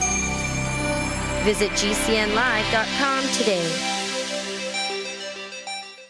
Graphic Converter is the image manipulation tool for the rest of us. It does not use any database. You get full control of all your files. Want to view the images of a folder? Drag it into Graphic Converter and a powerful browser opens up to show your image files. You could use it for slideshows. You could use it to import images from digital cameras or from scanners. Need to do some image editing? You can do that too in Graphic Converter. Also print catalogs. Convert from so many formats I can't even list them. Download now to see if Graphic Converter is good for you, like 1.5 million other users. Guess what? You could save money when you buy Graphic Converter. Use the coupon code NIGHTOWL. Use the coupon code NIGHTOWL to get a special price for Graphic Converter. Go to lemkesoft.com. That's LEMKE soft.com. lemkesoft.com. LEMKE soft.com. Hunters, anglers, campers, and survivalists. Get back to nature. Expand your horizons with the highest quality, most versatile, unique slingshots and sling bows on the market at slingbow.com. Sling bow products are compact and models start from just $17.98. They're perfect for your bug out bag or storing in your vehicle. Give yourself and your loved ones the excitement and tradition of sling bow. A new frontier in archery and truly modern twist on this primitive survival tool. Feel the thrill only at slingbow.com.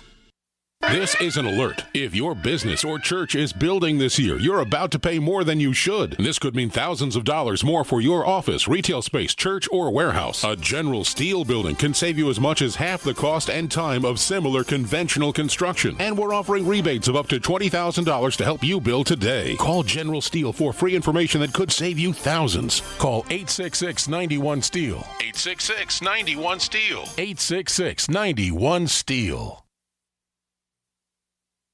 A good stove is at the top of the list for any serious survivalist. That's why you have to see the full range at emberlit.com. Simple, elegant, but extraordinarily efficient. Available in titanium or stainless steel, the Emberlit line of stoves are ultralight, pack flat, and work great. Fueled only by sticks and debris. From emergency situations to long-term survival, Emberlit stoves are up to the task. Emberlit, the most convenient, easy-to-carry wood stoves on the planet. See them all at emberlit.com.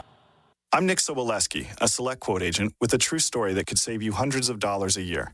A woman named Linda just called. Her husband, Ray, has a $300,000 group life insurance policy, but is changing jobs and can't take it with him. Well, I impartially shopped the highly rated term life insurance companies we represent and found Ray, who is 41 and takes medication to control his cholesterol, a 10-year, $500,000 policy for under $26 a month. That's almost twice the coverage for less than half of what he had paid. If SelectQuote hasn't shopped for your life insurance, you're probably paying too much. For your free quote, call 1-800-403-4885. That's 1-800-403-4885. 1-800-403-4885. Or go to SelectQuote.com. We shop, you save. Get full details in the example policy at SelectQuote.com/commercials. Your price could vary depending on your health, issuing company, and other factors. Not available in all states. Paid non-attorney spokesperson Adam Pulaski of the Pulaski Law Firm with principal office in Houston, Texas is the attorney responsible for the content of this ad. This ad is not legal advice, and the choice of a lawyer should not be based solely upon advertisement. Services may not be available in all states. Attention Xarelto users. If you or a loved one took Xarelto and suffered a serious bleeding event, you may be entitled to financial compensation. Xarelto is a popular prescription blood thinner used to prevent blood clots and protect patients from strokes. These serious bleeding events have led to numerous cases of hospitalization and even death. Phone lines are open 24/7. Call 800-261-0937. That's 800-261-0937.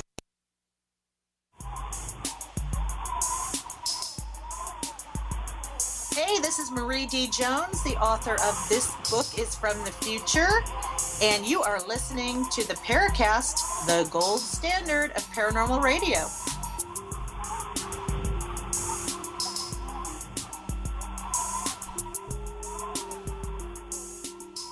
We'll have more to say about this in our second radio show after the Paracast. Now, how do you hear that show? Well, it's not streamed online at iTunes. It's only available to subscribers of the Paracast Plus.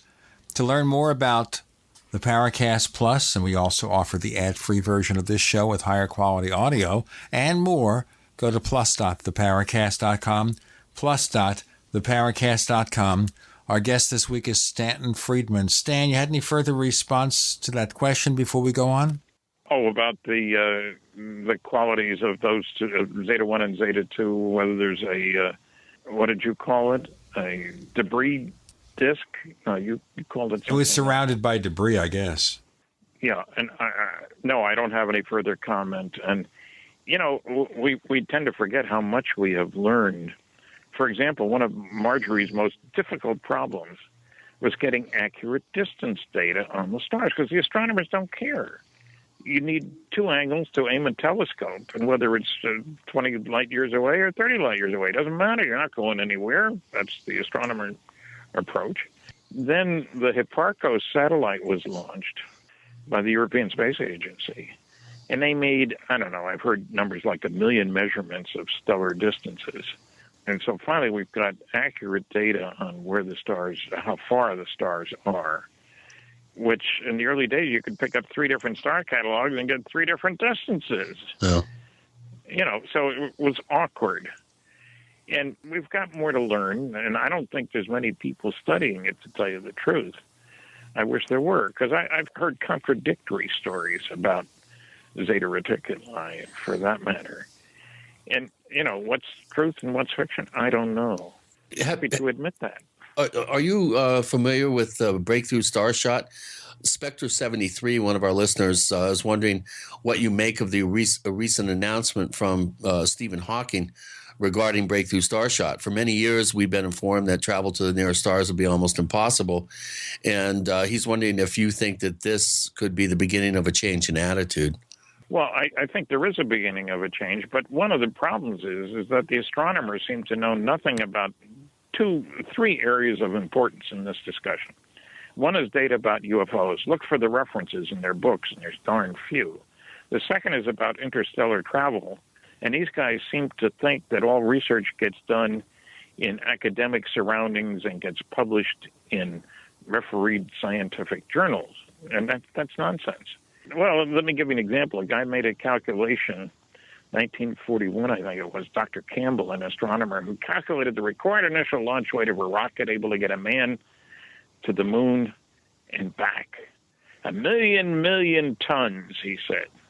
And it turns out the Apollo, the Saturn vehicle, weighed 3,000 tons. He made every possible stupid assumption. Single-stage rocket, limited acceleration, everything possibly wrong. So I worked on fission propulsion systems, and we tested one very successfully, operated at a power level of 1,100 megawatts.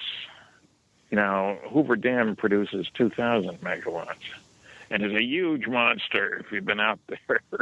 The NRX A6 is less than 7 feet in diameter, produced 1,100 megawatts. But Los Alamos operated the Phoebus 2B nuclear rocket reactor propulsion system out at the nuclear test site outside Las Vegas. Power level 4,400 megawatts. Exhaust temperature of the liquid hydrogen that went in very cold and came out very hot, over 4,000 degrees. You know, the university's involved in this? No, of course. So astronomers have made all kinds of silly statements about feasibility, about interstellar travel. Now, one of the problems is people want half an Einstein. I have tried this sneaky again, but sometimes I get on a campus and I'm going to do a colloquium in the afternoon, a physics colloquium, and I get warned by one of the students, Dr. Jones thinks you're full of baloney. So I make sure I talk about things that I know they don't know anything about, the electromagnetic submarine, the fission rockets, stuff like that. And then I ask some straightforward questions. What's the numerical equivalent of 1g for acceleration? 9.8 meters per second squared. They all know that, except it doesn't mean anything to anybody.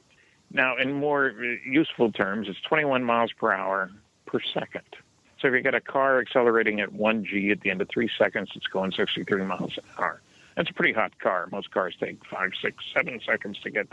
Then I ask, all casual, what's the speed of light? 300,000 kilometers per second. Okay, now the question is, do you have a better unit than that? Sure, 670 million miles an hour. But the real question is, how long does it take at 1g to get close to the speed of light? Multiple choice, gentlemen. 1,000 years, 100 years, 10 years, 1 year. You'd be surprised how many professors and students pick 1,000 years or 100 years or 10. A few get the right answer, which is just 1 year. And so they're understanding fusion propulsion. Now, every astronomer knows that all the stars produce their energy by nuclear fusion. There are many different fusion reactions, but involving hydrogen and helium, two most lightest and most abundant substances in the universe, which is very convenient, frankly. You're not going to find much uranium out there, but plenty of hydrogen and helium. And so the kicker is it takes less than a year at 1g to get close to the speed of light. At 99.99% of the speed of light, time slows. That's the other half of the conundrum. Time slows down for things moving that fast. And how much it slows down is dependent on how close to the speed of light you're moving. And incidentally, the particles at the Large Hadron Collider move at 99.9999% of the speed of light. But at just 99.99% of the speed of light, you can go 37 light years in 6 months pilot time. Pilot time. You go out, go back, marry your granddaughter's best friend. Time slows down for things moving fast. And don't ask me why. That's the way God created the universe. How's that? Pat Robertson would like that answer, wouldn't he? Oh no! Hey, UFOs, believers should be stoned. The firmament is for man. The heavens are for the Creator, God. Of course, he failed to mention that he bounces all his 700 Club signals off satellites. Oh, you're kidding. They don't do that. They wouldn't use such ungodly techniques, would they?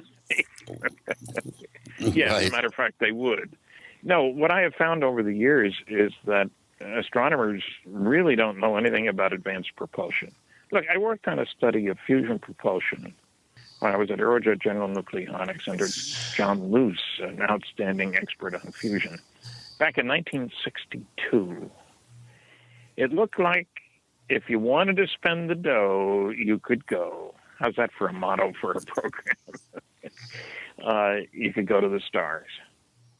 Is it easy? No, but, progress comes from doing things differently. It took Magellan, his ship, 3 years to go around the planet. It takes the space station 95 minutes. But it is not a big sailboat. Progress comes from doing things differently. And most of that work gets done outside of academia. I'm not knocking all academics. I've got a couple degrees myself from the University of Chicago, which I'm proud of, I guess. But if you're going to talk about interstellar travel, let's do some homework. Let's not assume you're stuck with a 50-year-old technology. Well, I don't use the slide rule anymore as an example of that. Exactly. What is breakthrough starshot? This was a term that Spectre 73 mentioned, and it had Stephen Hawking attached to it. What is breakthrough starshot? Do you know? No, although I've read some of Hawking stuff, and also, what's his name, Milner, the Soviet billionaire, and they're talking about putting a small device out to a star, sending it to a star. I want to build a big one and go a lot faster. And there have been published studies by people working in the area, engineers and scientists, showing that interstellar travel is feasible. It's not cheap. And I'm not saying we should do it. God forbid, no. And anything that goes from our planet should represent all the countries on the planet. And the chance of that on a planet that's spending $1 trillion this year on things military, not very likely. Hey, we got to do our break now, folks. We've got Gene and Chris with Stanton Friedman. You're in the Paracast.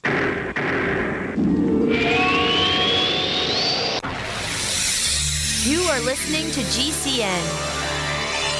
Visit GCNlive.com today. First came Attack of the Rockoids, and it was a critically acclaimed success. And now there's The Coming of the Protectors. A former military intelligence man is contacted by a space woman in a dream that turns out to be a nightmare because evil forces on her distant planet are planning to conquer the Earth. This is gripping science fiction of the classic kind. Attack of the Rockoids and The Coming of the Protectors. Find out more at rockoids.com. That's Rockoids, ROCKOIDS.com. If you want to get your website online and you need reliable service, first-class service at the lowest possible price, there's only one place to go. Well, DreamHost has a special promotion with our show where they'll offer you unlimited disk space, unlimited bandwidth, one-click web apps such as WordPress, 24/7 support. You can save over $55. You want to know how? Go to dreamhost.com/radio, dreamhost.com/radio.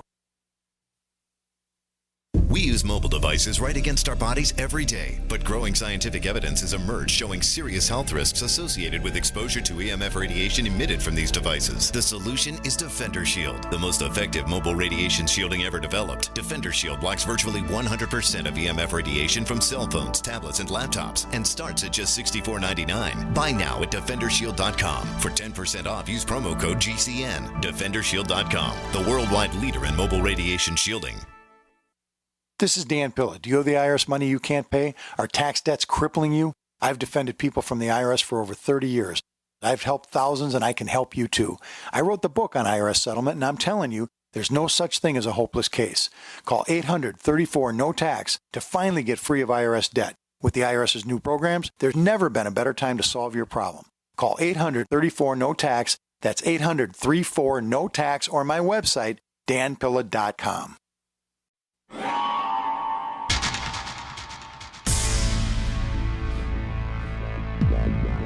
Welcome back to the Paracast, the gold standard of paranormal radio. And now, here's Gene Steinberg.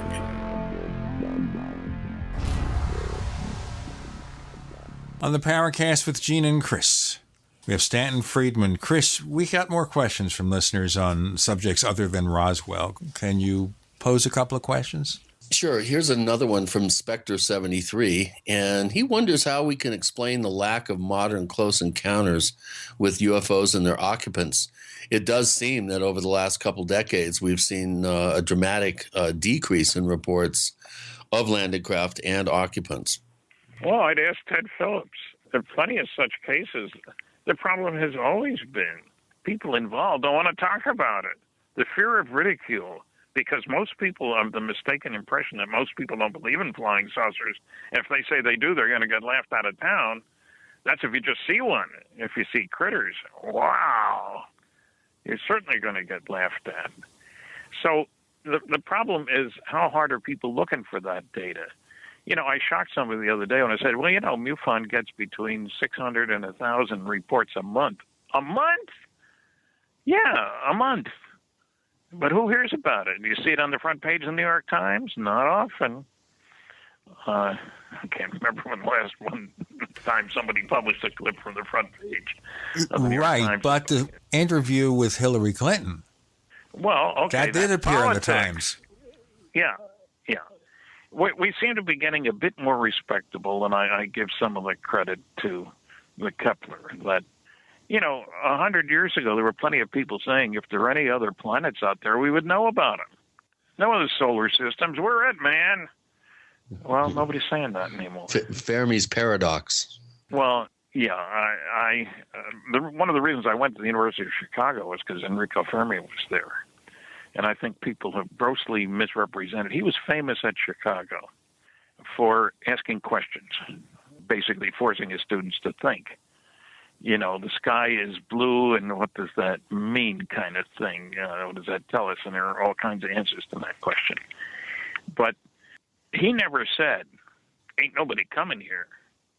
He said, where is everybody? They had been discussing at lunch at Los Alamos, some great scientists, about it shouldn't take more than 10 million years to colonize the entire galaxy, and without any concept of how many places are there that you have to do that with. But so as they were leaving, Fermi said, so where is everybody? He didn't say there wasn't anybody. And people have misrepresented that as what he supposedly said. It is a paradox if there are many people traipsing or beings. Pardon me, I shouldn't have said people. If there are many beings traipsing around out there, so where are they? Well, that presupposes that there's nobody coming here, but I'd say there's very good evidence. Well, again, look at Ted Phillips' 5,000 physical trace cases. 1/6 of those involve reports of beings associated with craft near the ground. He's actually up near 7 now. Is that? I've been meaning to call Ted and see what the latest number is. Yeah, it's up closer to 7. 1/6 involve reports of beings, or I don't know what the latest number is. But that comes as a shock to people. What do you mean? There are all these places from all over the world where people see craft near the ground, and at least a while back, it was 1/6 involve reports of beings associated with the craft. Yeah, we should get Albert Rosales back on the show and get an update on occupant cases. Well, yeah, because they're important. And the question, remember, you got to ask the right question. The question isn't, are all UFOs alien spacecraft? The question is, are there any abduction stories that are true? Yes. Are all abduction stories true? Probably not, because we know people make up stories about almost anything you can think of. Lying seems to be one of those activities that's fairly widely engaged in. Well, there's a story here without mentioning that name, that out of a 12,000-word speech, a certain political figure lied every 169 or 179 words. Hey, that's great. I wonder who... That's actually pretty good. That's a good ratio for most politicians. I am not mentioning the politician or the fact that, no, I don't want to do that. No, good, because I don't know who it was either. You know who it was, yes. Well, I mean, I would recognize the name if you told me. I don't mean that, but... And sometimes in the same sentence. I'm not surprised. Well, isn't that their job? Aren't they supposed to entertain us with lies? You know, what's your job? Well, I'm supposed to make up stories that are to get people's interest and excitement. Yeah. What do you mean make up? Well, you don't think we're going to tell true stories, do you? Yeah. Well, I hate to tell you, but Greer's meeting planner has another question for you. Okay. That meeting planner must be pretty big. Well, he's only asked 6 questions in almost a year of being on the forums, and so Stanton, you're getting the bulk of it. I'm privileged. You bring them out of the woodwork, Stan. What do you make of some of the major UFO waves that seem to be just a step ahead of the equivalent human technology at the time? And he gives the examples of the airships waves in the late 1800s, the ghost rockets just after World War II, the flying small triangles in the 80s, and now we have giant flying triangles that seem to be they're being reported, I think, with a little bit more frequency. Do you think that there's some sort of correlation between the appearance of the technology and the actual technology itself, or do you think this is all coincidental? Where do you come down? I'm someplace in the middle there. It's kind of like there's a picture of me in my book, Flying Saucers and Science, with my hand on the Apollo 12 command module. And it's there because I want to make the point that when I was growing up, a high-speed craft in the atmosphere had a big pointy nose, sharp wings, highly streamlined. And here we got this round, blunt body. It looks like a darn flying saucer, more than it does like a high-speed craft, and yet it comes in at 25,000 miles an hour. I found out, incidentally, that Wright Pat did some wind tunnel tests on round things back in the late 40s, would you believe? So we don't know. I think that there may be a correlation because people are just like, who was it, Daedalus and Icarus, want to make something that flies because birds fly and flap the wings, I think there is a lot of truth that comes out of observing nature. Not everything that you come up with and trying to explain it may be right, probably not. But, I mentioned nuclear fusion. Well, if I'd said that back in the 30s, you said, what the hell are you talking about, man? That's nonsense. A star is a mass of burning gas. What else could it be? My wife says that to me all the time. What the hell are you talking about? Well, it's a natural reaction from people who don't know what you are talking about and don't know enough to evaluate it. And there are so many things that are quite remarkable. Now, I mentioned I don't use a slide rule anymore, but a pocket calculator, but under $5. What if you'd had one of those 50 years ago? It would be remarkable. Impossible. You would have started Texas Instruments. Yeah, I guess so. But people, tend to forget. There's a lot of companies that got started to do calculations. It went broke. Not everybody succeeds at these things. The willingness to take risks is one of the characteristics of advanced technology groups. Not all of them work. Sorry, that's the way it is. We've got plenty to learn. And that's one of the places where I differ with some of these objectors. And the ancient academics and fossilized physicists who will tell you this is impossible, that's impossible. In my book, Kathleen Martin and I wrote a book, Science Was Wrong, 14 chapters. We each did 7.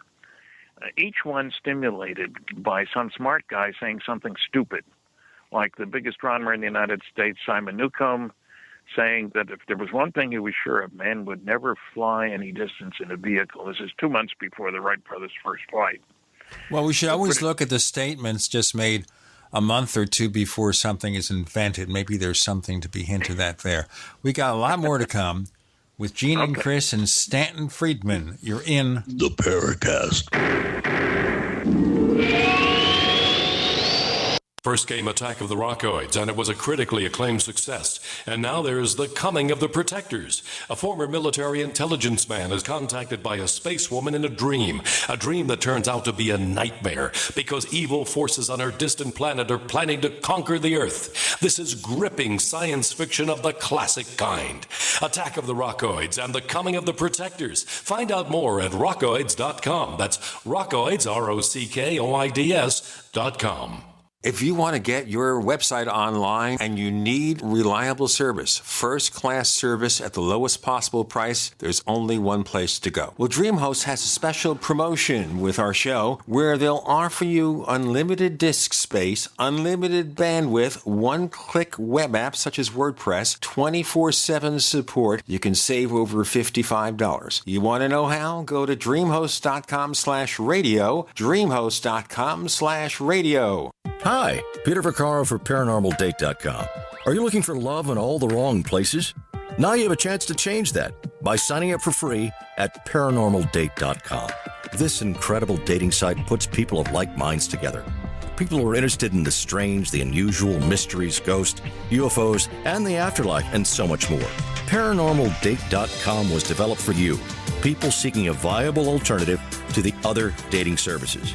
You can join for free by going to ParanormalDate.com, and if you decide you like it and want to connect with people, use the code GEORGE for a substantial discount.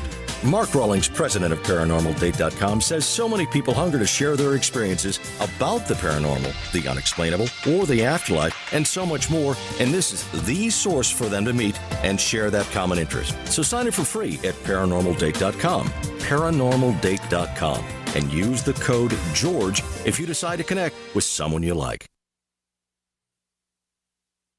This is an alert. If your business or church is building this year, you're about to pay more than you should. This could mean thousands of dollars more for your office, retail space, church, or warehouse. A General Steel building can save you as much as half the cost and time of similar conventional construction. And we're offering rebates of up to $20,000 to help you build today. Call General Steel for free information that could save you thousands. Call 866-91-STEEL. 866-91-STEEL. 866-91-STEEL. I'm Nick Soboleski, a Select Quote agent with a true story that could save you hundreds of dollars a year. A woman named Linda just called. Her husband, Ray, has a $300,000 group life insurance policy, but is changing jobs and can't take it with him. Well, I impartially shopped the highly rated term life insurance companies we represent and found Ray, who is 41 and takes medication to control his cholesterol, a 10-year, $500,000 policy for under $26 a month. That's almost twice the coverage for less than half of what he had paid. If SelectQuote hasn't shopped for your life insurance, you're probably paying too much. For your free quote, call 1-800-403-4885. That's 1-800-403-4885. 1-800-403-4885. Or go to SelectQuote.com. We shop, you save. Get full details in the example policy at SelectQuote.com/commercials. Your price could vary depending on your health, issuing company, and other factors. Not available in all states. So you've got to take a state construction license exam or certification. Can't decide on what books or what chapters to study? Discover right now how you can eliminate unnecessary books and wasted study time. At contractorexam.com, our study materials zero in on state-required test topics in an effective, multiple-choice format. So whether you're a plumber, electrician, general contractor, or other construction-related trade, contractorexam.com will help get you prepared. Visit us at www.contractorexam.com today. We'd like to hear from you. If you have a comment or question about the Paracast, send it to news@theparacast.com. That's news@theparacast.com. And don't forget to visit our famous Paracast community forums at forum.theparacast.com. Now, Chris, you were going to ask earlier, before we got involved in Roswell and other subjects, a question with regard to a certain interview with a certain person in the London Daily Mail. You want to bring that up now? Yeah. As we kind of touched on briefly before, Hillary Clinton and John Podesta have kind of been in the news of late, being asked questions about disclosure. And Stephen Bassett has really kind of taken this to heart. And he told the Daily Mail, it's in the paper today, I'm reading off the MSN.com site, that, and this is a quote, "This will be a reality disclosure this year and across the front pages of newspapers across the world," he told the Daily Express, adding that ET is real. "It'll be the most significant news story that's ever been broken.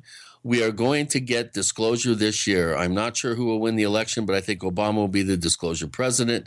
He'll be looking at a Nobel Prize for making this announcement.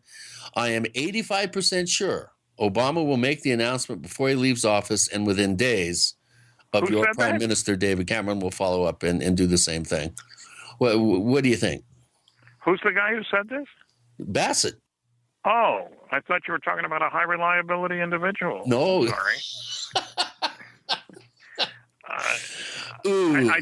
I'm sorry, but I've had dealings with Steve, and I admire his persistence. Enthusiasm. That's a nice way to put it. Yes, a very polite way to put it. But I have no reason, I haven't seen any evidence that any of those things are going to happen. Now, I've heard, Linda Howe told me that she had heard that this was going to be the year of disclosure. But they've been saying that year after year. Donald Kehoe was saying that in 1956. What can I say? Is the world ready for trying to act like an earthling?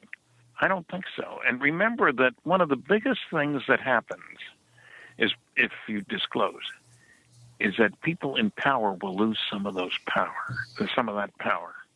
You know, heads of countries and stuff like that. If nationalism is the only game in town, which it seems to be, national armies, navies, etc., then nobody in those illustrious circles wants people to forget about nationalism and start thinking about planetarianism, if I can put it that way. They've got a lot to lose. And, you know, I've often asked, what happens if the Queen and the Pope, there's an odd couple for you, announce that we have it on good authority that planet Earth is being visited by intelligently controlled extraterrestrial spacecraft. There are beings on board, and we're pleased to announce that there will be 6 international conferences considering the religious, the technological, the other aspects of this. And what will happen? Well, the stock market's going to go down because uncertainty is the enemy. Mental hospital admissions would go up, I suppose. Well, and fundamentalist suicides would go through the roof. You're right.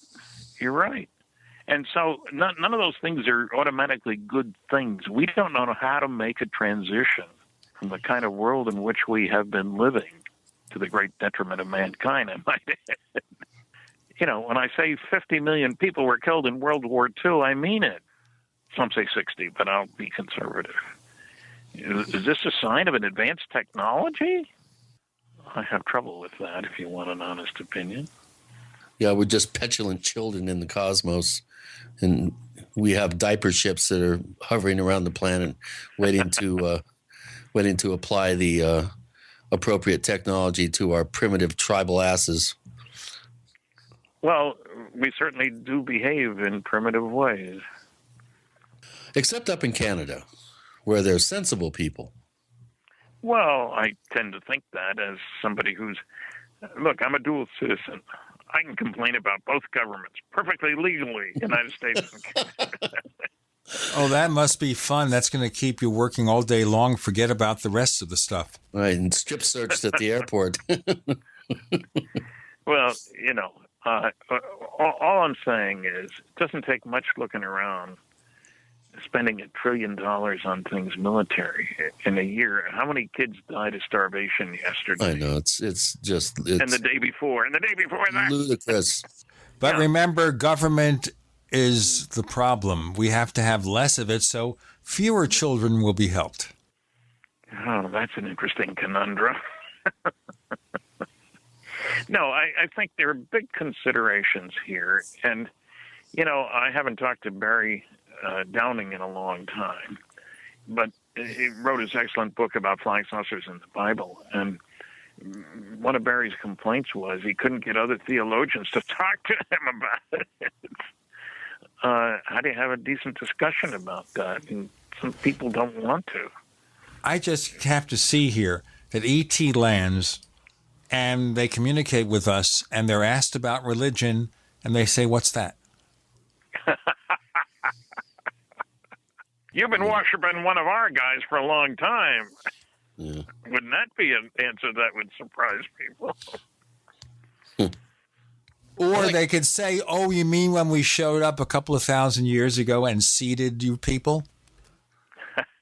Yeah, there are all kinds of good answers for that question. But I am concerned, what kind of a world is my great-grandson going to grow up in? Oh. Will That's we a still very be legitimate killing each concern. other?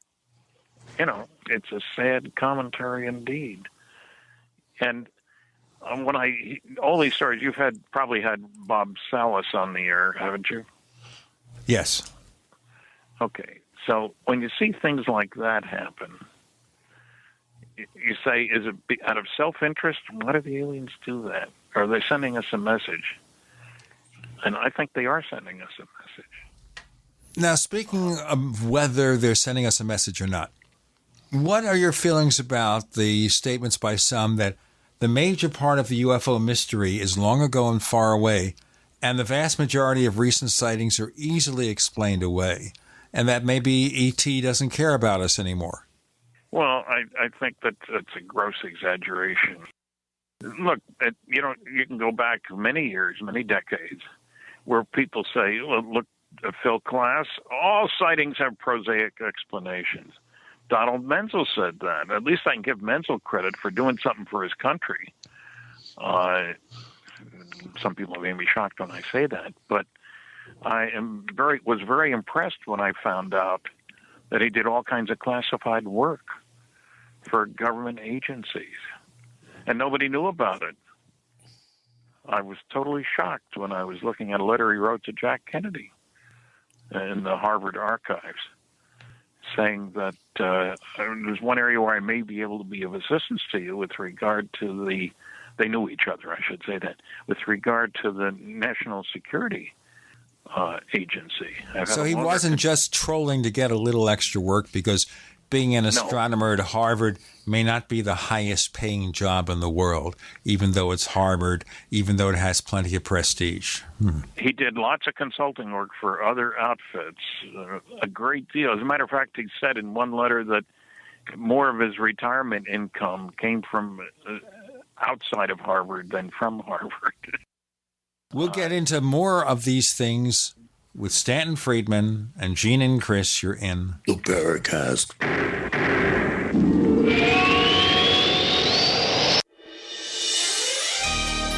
Thank you for listening to GCN. Be sure to visit GCNlive.com today. I'm Jesse Gonzalez, Vice President at Kmart. Did you know that premature birth is the #1 killer of babies in the United States, or that survivors can face a lifetime of serious health problems? But you can help. Join me in Kmart for the March for Babies Walk. We'll work together to raise funds for research and programs that help the Marchionites fight premature birth and birth defects and improve the health of moms and babies. Start your team today at marchforbabies.org. Worried about lead, fluoride, and other contaminants in your drinking water? Get a ProPure with the Pro 1G 2.0 cleanable reusable filter and remove up to 200 contaminants. Drink water the way nature meant it to be. Clean, crisp, and refreshing. See the complete line of ProPure products, including the new ProMax shower filter. There's a ProPure for you. Visit your authorized ProPure dealer for details or ProPureUSA.com. That's ProPureUSA.com. Today, how to incorporate your business in just 10 minutes so you won't lose everything if you get sued. Step 1, stop putting it off. If you're not incorporated and someone sues your business tomorrow, it's not just your business at risk. You can lose everything: your home, your car, even your life savings. Step 2, call the following number for a free 10-minute incorporation guide from Incorporate.com. 1-800-941-5257. They don't provide legal or financial advice. They just make incorporating quick and easy. So you can incorporate or form an LLC in just 10 minutes. That number again is 1-800-941-5257. Step 3, congratulate yourself. By taking just 10 minutes to incorporate your business or form an LLC, you protected your home, your car, and your life savings. And that is how you incorporate your business in just 10 minutes. But hurry while they're still giving away these 10-minute incorporation guides for free. Call 1-800-941-5257. That's 1-800-941-5257. Are you worried about your mom or dad living alone in their house? Hi, I'm Joan London. Listen, I know how difficult it is to find senior care for someone you love. That's why I recommend a free service called A Place for Mom. They are the nation's largest senior living referral service. Call A Place for Mom today. To receive free information on senior living communities in your area, call A Place for Mom at 1-800-704-6182. A Place for Mom offers free one-on-one advice from local advisors and a personalized list of senior living communities you can visit. If you have questions about senior care for your mom or dad, there's a place for answers, A Place for Mom. Call A Place for Mom in the next 10 minutes to get your free ebook on financing senior care as well as free information on senior living communities in your area. Call 1-800-704-6182. That's 1-800-704-6182. Do you have dry hands or itchy, peeling skin? Are your cracked feet in need of a makeover for sandal season? Hi, my name is Diane Cook, the creator of Bee Spa Hand and Foot Cream. Bee Spa is all natural, 16% beeswax, marigold extract, and other essential oils and nutrients. Bee Spa is great for exceptionally dry hands and feet, but Bee Spa can be used anywhere on the body. I am sure you will see a difference overnight. Bee Spa is the only cream you will ever need. The convenient 2.5-ounce size jar travels nicely and a little goes a long way. Bee Spa Hand and Foot Cream costs $29.99. Use promotion code 101 for free shipping. Order Bee Spa Hand and Foot Cream today at beespa.com. That's BEESPA.com. That's BEESPA.com.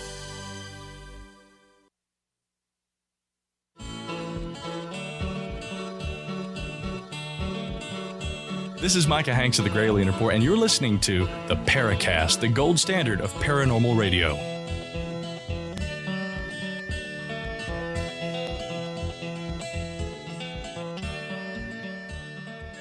Speaking about UFO activity and how it's changed over the years, do we have the same kind of sightings now that we had before?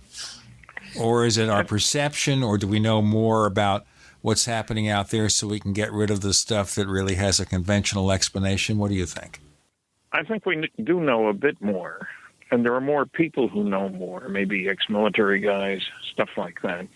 And I think also we're getting more people have instrumentation, I think.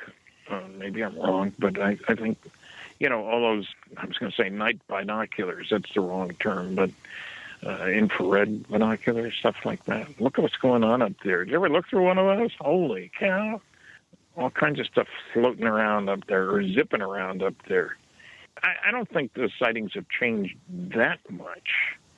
Like I said, MUFON gets more than 500 sighting reports a month. I know from asking at the end of my lecture that 90% of the people who have a sighting don't report it. So there's a lot going on. But who pays attention? That's the question. And maybe we're seeing that in the fact that Hillary hasn't been laughed out of town for suggesting that there may be information that the government hasn't released. That's a mighty big statement, isn't it? At least I think it is. Well, Bassett sure thinks so. Well, that's for sure. We live in interesting times, as somebody said, but when you have billionaires talking about sending little spacecraft out to another star, but ignoring all the information we have that somebody out there is sending stuff here, that's almost funny. One thing I worry about in terms of press coverage is the fact that there are no follow-ups and they don't do their research. So we have the Daily Mail, which of course is not necessarily the most reliable newspaper on the planet, and they're talking to Stephen Bassett. And no one says, hey, wait a minute. You've been saying this for 20 years. You're saying it's imminent and it never comes to pass. So why should we believe you now? No. Nobody says that, do they? They never ask him that question. Of course we would. Well, that's not sensational. That kind of deflates the sensational balloon. I mean, I had Stephen Greer in November 94 guarantee disclosure in 90 days. He guaranteed it. Really? Oh, yeah. Have it on tape. Wow. Yep. Well, when you talked about Greer, was your guy who asked questions? I thought for a minute. No, Greer's meeting planner. Okay. Not the same one, I assure you. that Greer is not posting messages on the Paracast. I can tell you he probably doesn't even read our forums, because if he did, he would not be very happy. No, you're right about that. I think. Look, ufology is an interesting field. How many PhD theses are being done this year related to UFOs? I don't know, but I doubt if it's a very large number. There have been dozens over the years. One of the most interesting was the one on press coverage of UFOs by Dr. Herbert Strentz. He was at Medill School of, or Medill, I don't know which, School of Journalism at Northwestern. Can you believe somebody would be willing to read 10,000 clippings about flying saucers? My goodness. Oh, my eyes are swimming just thinking about it. Well, yeah, I mean, it's and how many are reliable and all the rest. But he condemned the press for their poor job and not talking to the right people, not making an effort to get the right information, all that sort of stuff. So, but that's only one. You know, if you're the right person, like Stephen Hawking, you can get a lot of publicity. But remember, Stephen Hawking was the one who also said that, we shouldn't let aliens know we're here, because the impact of Columbus and so forth, it wasn't good for the population in the New World. Yeah, it makes sense. Well, except that the aliens know we're here because they're here. That totally ignores the consistent picture in the astronomical and fancy physics field is to ignore the evidence. Look at Dr. Tyson saying that the proof that the government can't keep secrets is how much we know about President Clinton's genitalia. Neil deGrasse Tyson, head of the Hayden Planetarium, finisher, redoer of Cosmos, the television special. What an utterly ridiculous thing to say. Does he know anything about flying saucers? Not so far as I can tell. Does he know anything about government security? Not so far as I can tell. And, I want to bring up a point that some people in ufology have said, look, Stan, there is nothing being covered up. There are no secrets out there. And I keep asking, okay, can you tell me what's on those 156 pages of NSA UFO data, where you can read one sentence per page, everything else is whited out? That's being withheld. I've got some top secret Umbra stuff. That's what that is. From the CIA, it's all blacked out. And you tell me there's nothing being withheld? And where's all that stuff? Or NRO, I should say. Well, there's NRO and NSA. And look, the Washington Post a little over 3 years ago said that the total military intelligence budget that year was $52.6 billion, primarily NRO, NSA, CIA. $52 billion in 1 year is a lot of dough, man. At least I think it is. I mean, maybe you guys have lots of money. It doesn't seem That's a lot of paper getting pushed. You're right about that. And again, I go back to General Bolander. And I think the answer to the question, where does all that stuff go if reports which could affect national security are not part of the Blue Book system? I'd say Majestic 12. I can hear 27 people saying, what do you mean there's no Majestic 12? Well, I would certainly agree that there are a whole bunch of phony MJ-12 documents. So what? I think there are 4 good ones. Well, let me ask you a question here. We've got all those MJ-12 documents that are false. Is that to hide the existence of the 4 you say are genuine, or what? Why the concentration on this? Well, I think that you can't stand up and say, we can't tell you what's really going on. But if you flood the market with crap, some of it's going to stick to the good stuff. And you don't need to say anything. So I once asked somebody who had worked for the CIA, surely the Air Force, AFOSI, Air Force Office of Special Investigations, must have classes in which the students get asked to create phony documents. Look, a real breakthrough came through for me when I was trying to figure out whether General Wiedemeyer could possibly have anything to do with UFOs. He was a China expert. So I talked to an archivist at the Marshall Archives. Marshall was close to Wiedemeyer. And I said, can you see any reason why you would be involved in any of this? No, I can't. Why don't you read his book? Well, I hate to admit it, I didn't know he'd written a book. Wiedemeyer Reports in the late 50s. So I called the University of New Brunswick Library, which is less than 2 miles from my house. Do you have this book? They did. I went over and got it. It's 5 minutes away. And then I started going through it, and I very quickly found 3 documents which had been emulated. You make a few changes. You leave the handwritten stuff, okay, you Xerox that, and you retype, and you come up with a phony document. I found 3 of them in this one book. And then I went back to the same part of the library, and I found a few more in other books. So it was perfectly clear what was being done. It wasn't, you didn't need an IQ of 200 to do that. So somebody got rid of MJ-12 the easy way, put out garbage. Before we get into more of that, not garbage, but good stuff. We got good stuff coming with Stanton, Friedman, and Gene and Chris. You're in the Paracast.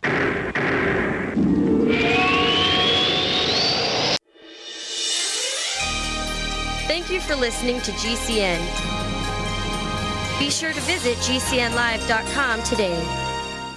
Graphic Converter is the image manipulation tool for the rest of us. It does not use any database. You get full control of all your files. Want to view the images of a folder? Drag it into Graphic Converter, and a powerful browser opens up to show your image files. You could use it for slideshows. You could use it to import images from digital cameras or from scanners. Need to do some image editing? You can do that too in Graphic Converter. Also print catalogs. Convert from so many formats I can't even list them. Download now to see if Graphic Converter is good for you, like 1.5 million other users. Guess what? You could save money when you buy Graphic Converter. Use the coupon code NIGHTOWL. Use the coupon code NIGHTOWL to get a special price for Graphic Converter. Go to lemkesoft.com. That's Lemke soft.com. Lemkesoft.com. Lemke soft.com.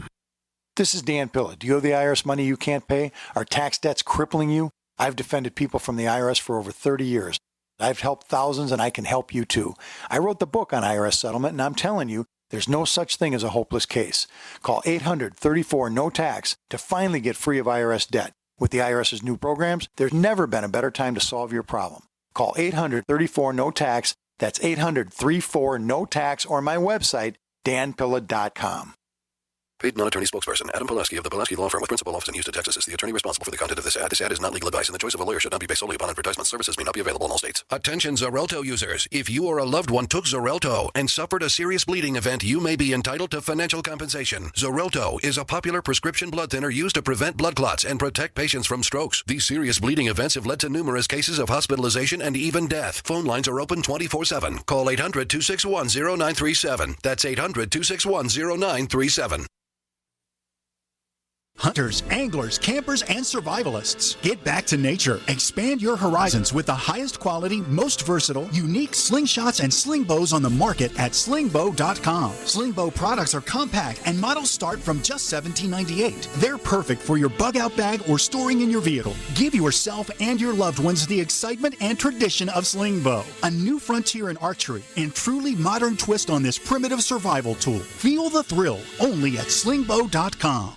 Are you tired of commuting to a job that makes someone else rich? Working harder than ever, but getting nowhere? Do you hate spending hundreds of dollars every week on daycare? Having someone else raise your children? With our opportunities, you can start earning money as soon as next week. You get to be the boss, work from home, and live a happier life. At Be the Boss Network, you'll find hundreds of work-from-home opportunities that you can literally start today and be earning money as soon as next week. Go to freedom106.com and start earning money as soon as next week. You get to be the boss. Get out of the rat race. Work from home. Go to freedom106.com right now and change your life today. That's freedom, the number 106.com. Go to freedom106.com and start earning money as soon as next week. You be the boss. Go to freedom106.com. A good stove is at the top of the list for any serious survivalist. That's why you have to see the full range at emberlit.com. Simple, elegant, but extraordinarily efficient. Available in titanium or stainless steel, the Emberlit line of stoves are ultralight, pack flat, and work great. Fueled only by sticks and debris. From emergency situations to long-term survival, Emberlit stoves are up to the task. Emberlit, the most convenient, easy-to-carry wood stoves on the planet. See them all at emberlit.com. Hi, this is Ted Phillips listening to the Paracast, and it's as good as it gets, believe me.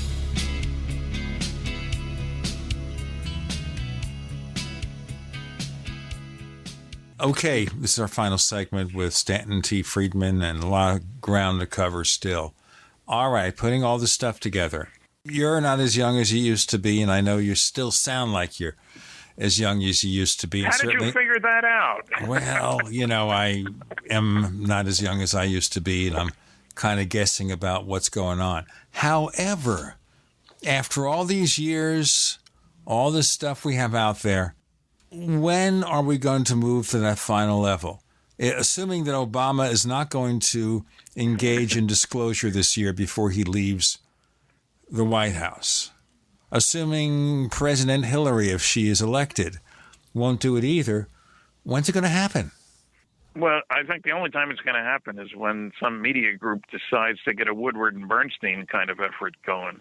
Look, if you show those whited out documents and the blacked out documents, bring out the Bollinger memo and all this sort of stuff, it's inescapable.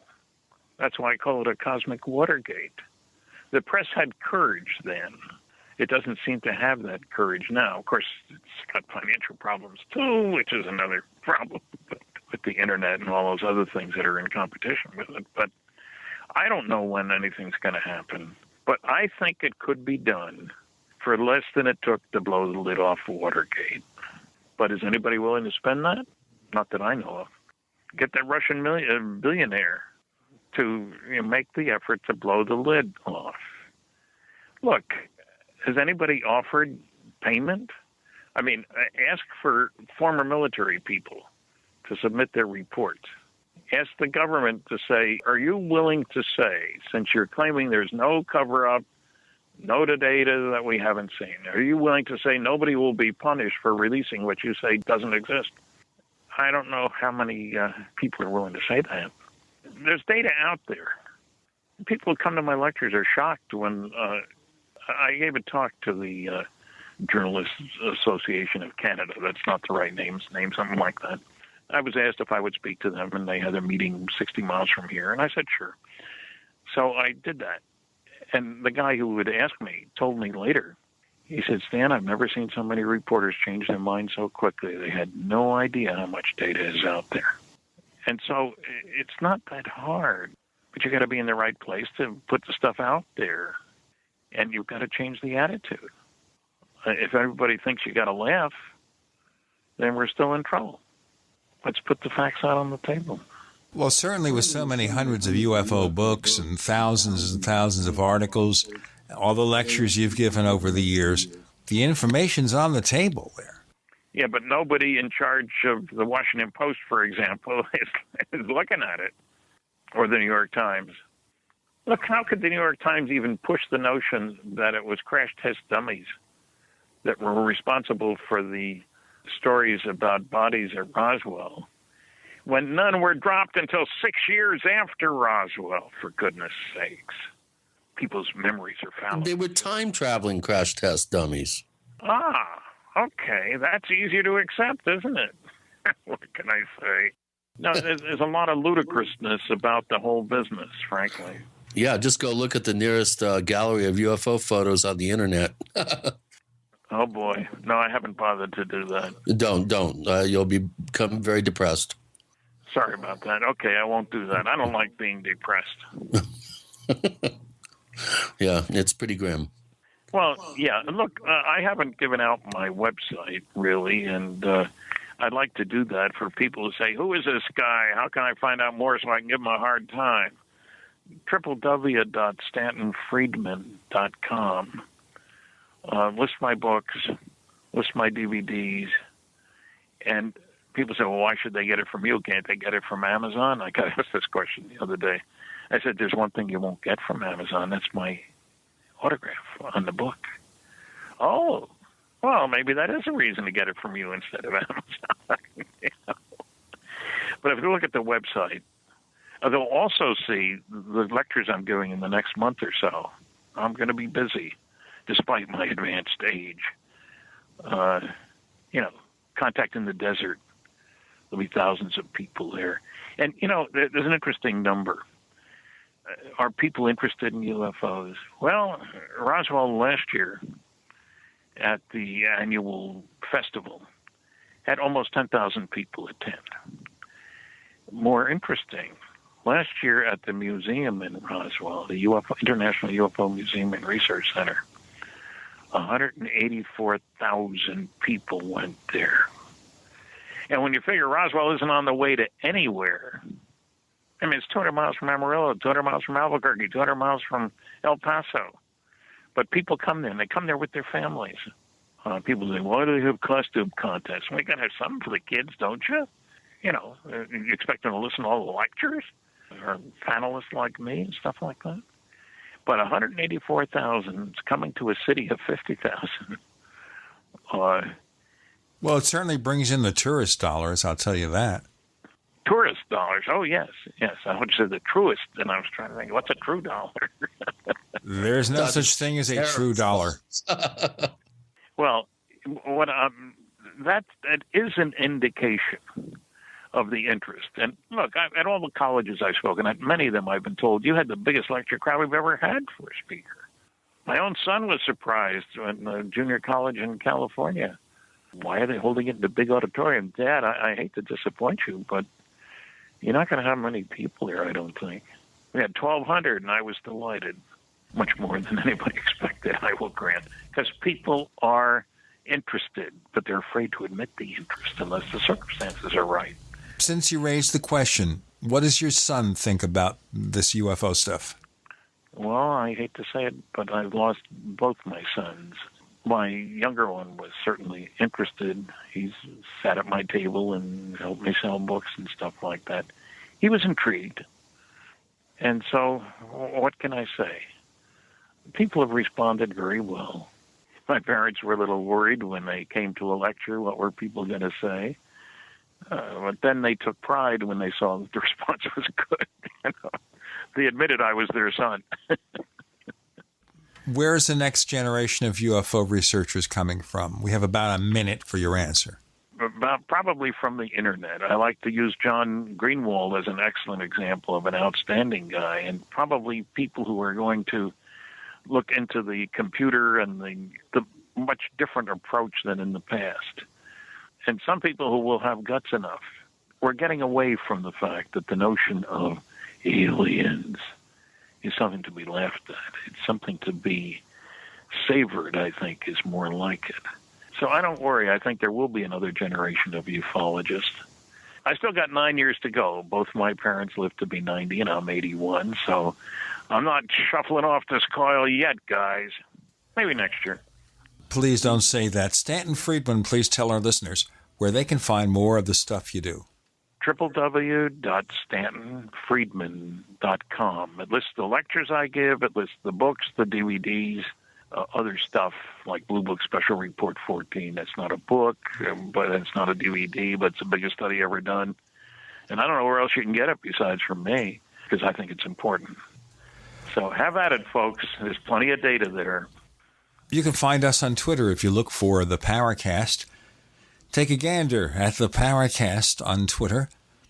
We also have 2 presences on Facebook. Not presence. Presences. 2 Paracast fan clubs. Don't ask me how that works out. Facebook is inscrutable. But they make a lot of money, so I guess it doesn't matter. Except for WhatsApp. They spent $19 billion in that thing, and it doesn't produce money that I could see. We also have a second radio show we'd like you to hear. It's called After the Paracast. And there's only one way to get that show, and that's to subscribe to the Paracast Plus at PLUS Plus, plus.theparacast.com. Once again, plus.theparacast.com. What we offer is the After the Paracast podcast every week, consisting of color commentary, after the show commentary, special guests, continuations of interviews from time to time.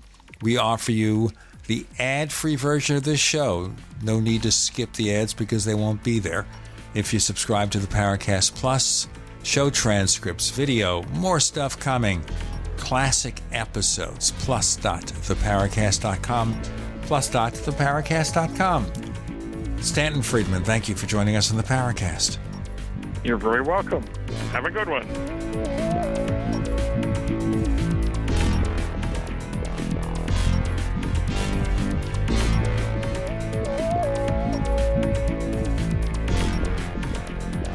The Paracast, featuring Gene Steinberg and Christopher O'Brien, is a copyrighted presentation of Making the Impossible, Incorporated. Tune in next week for a new adventure in The Paracast.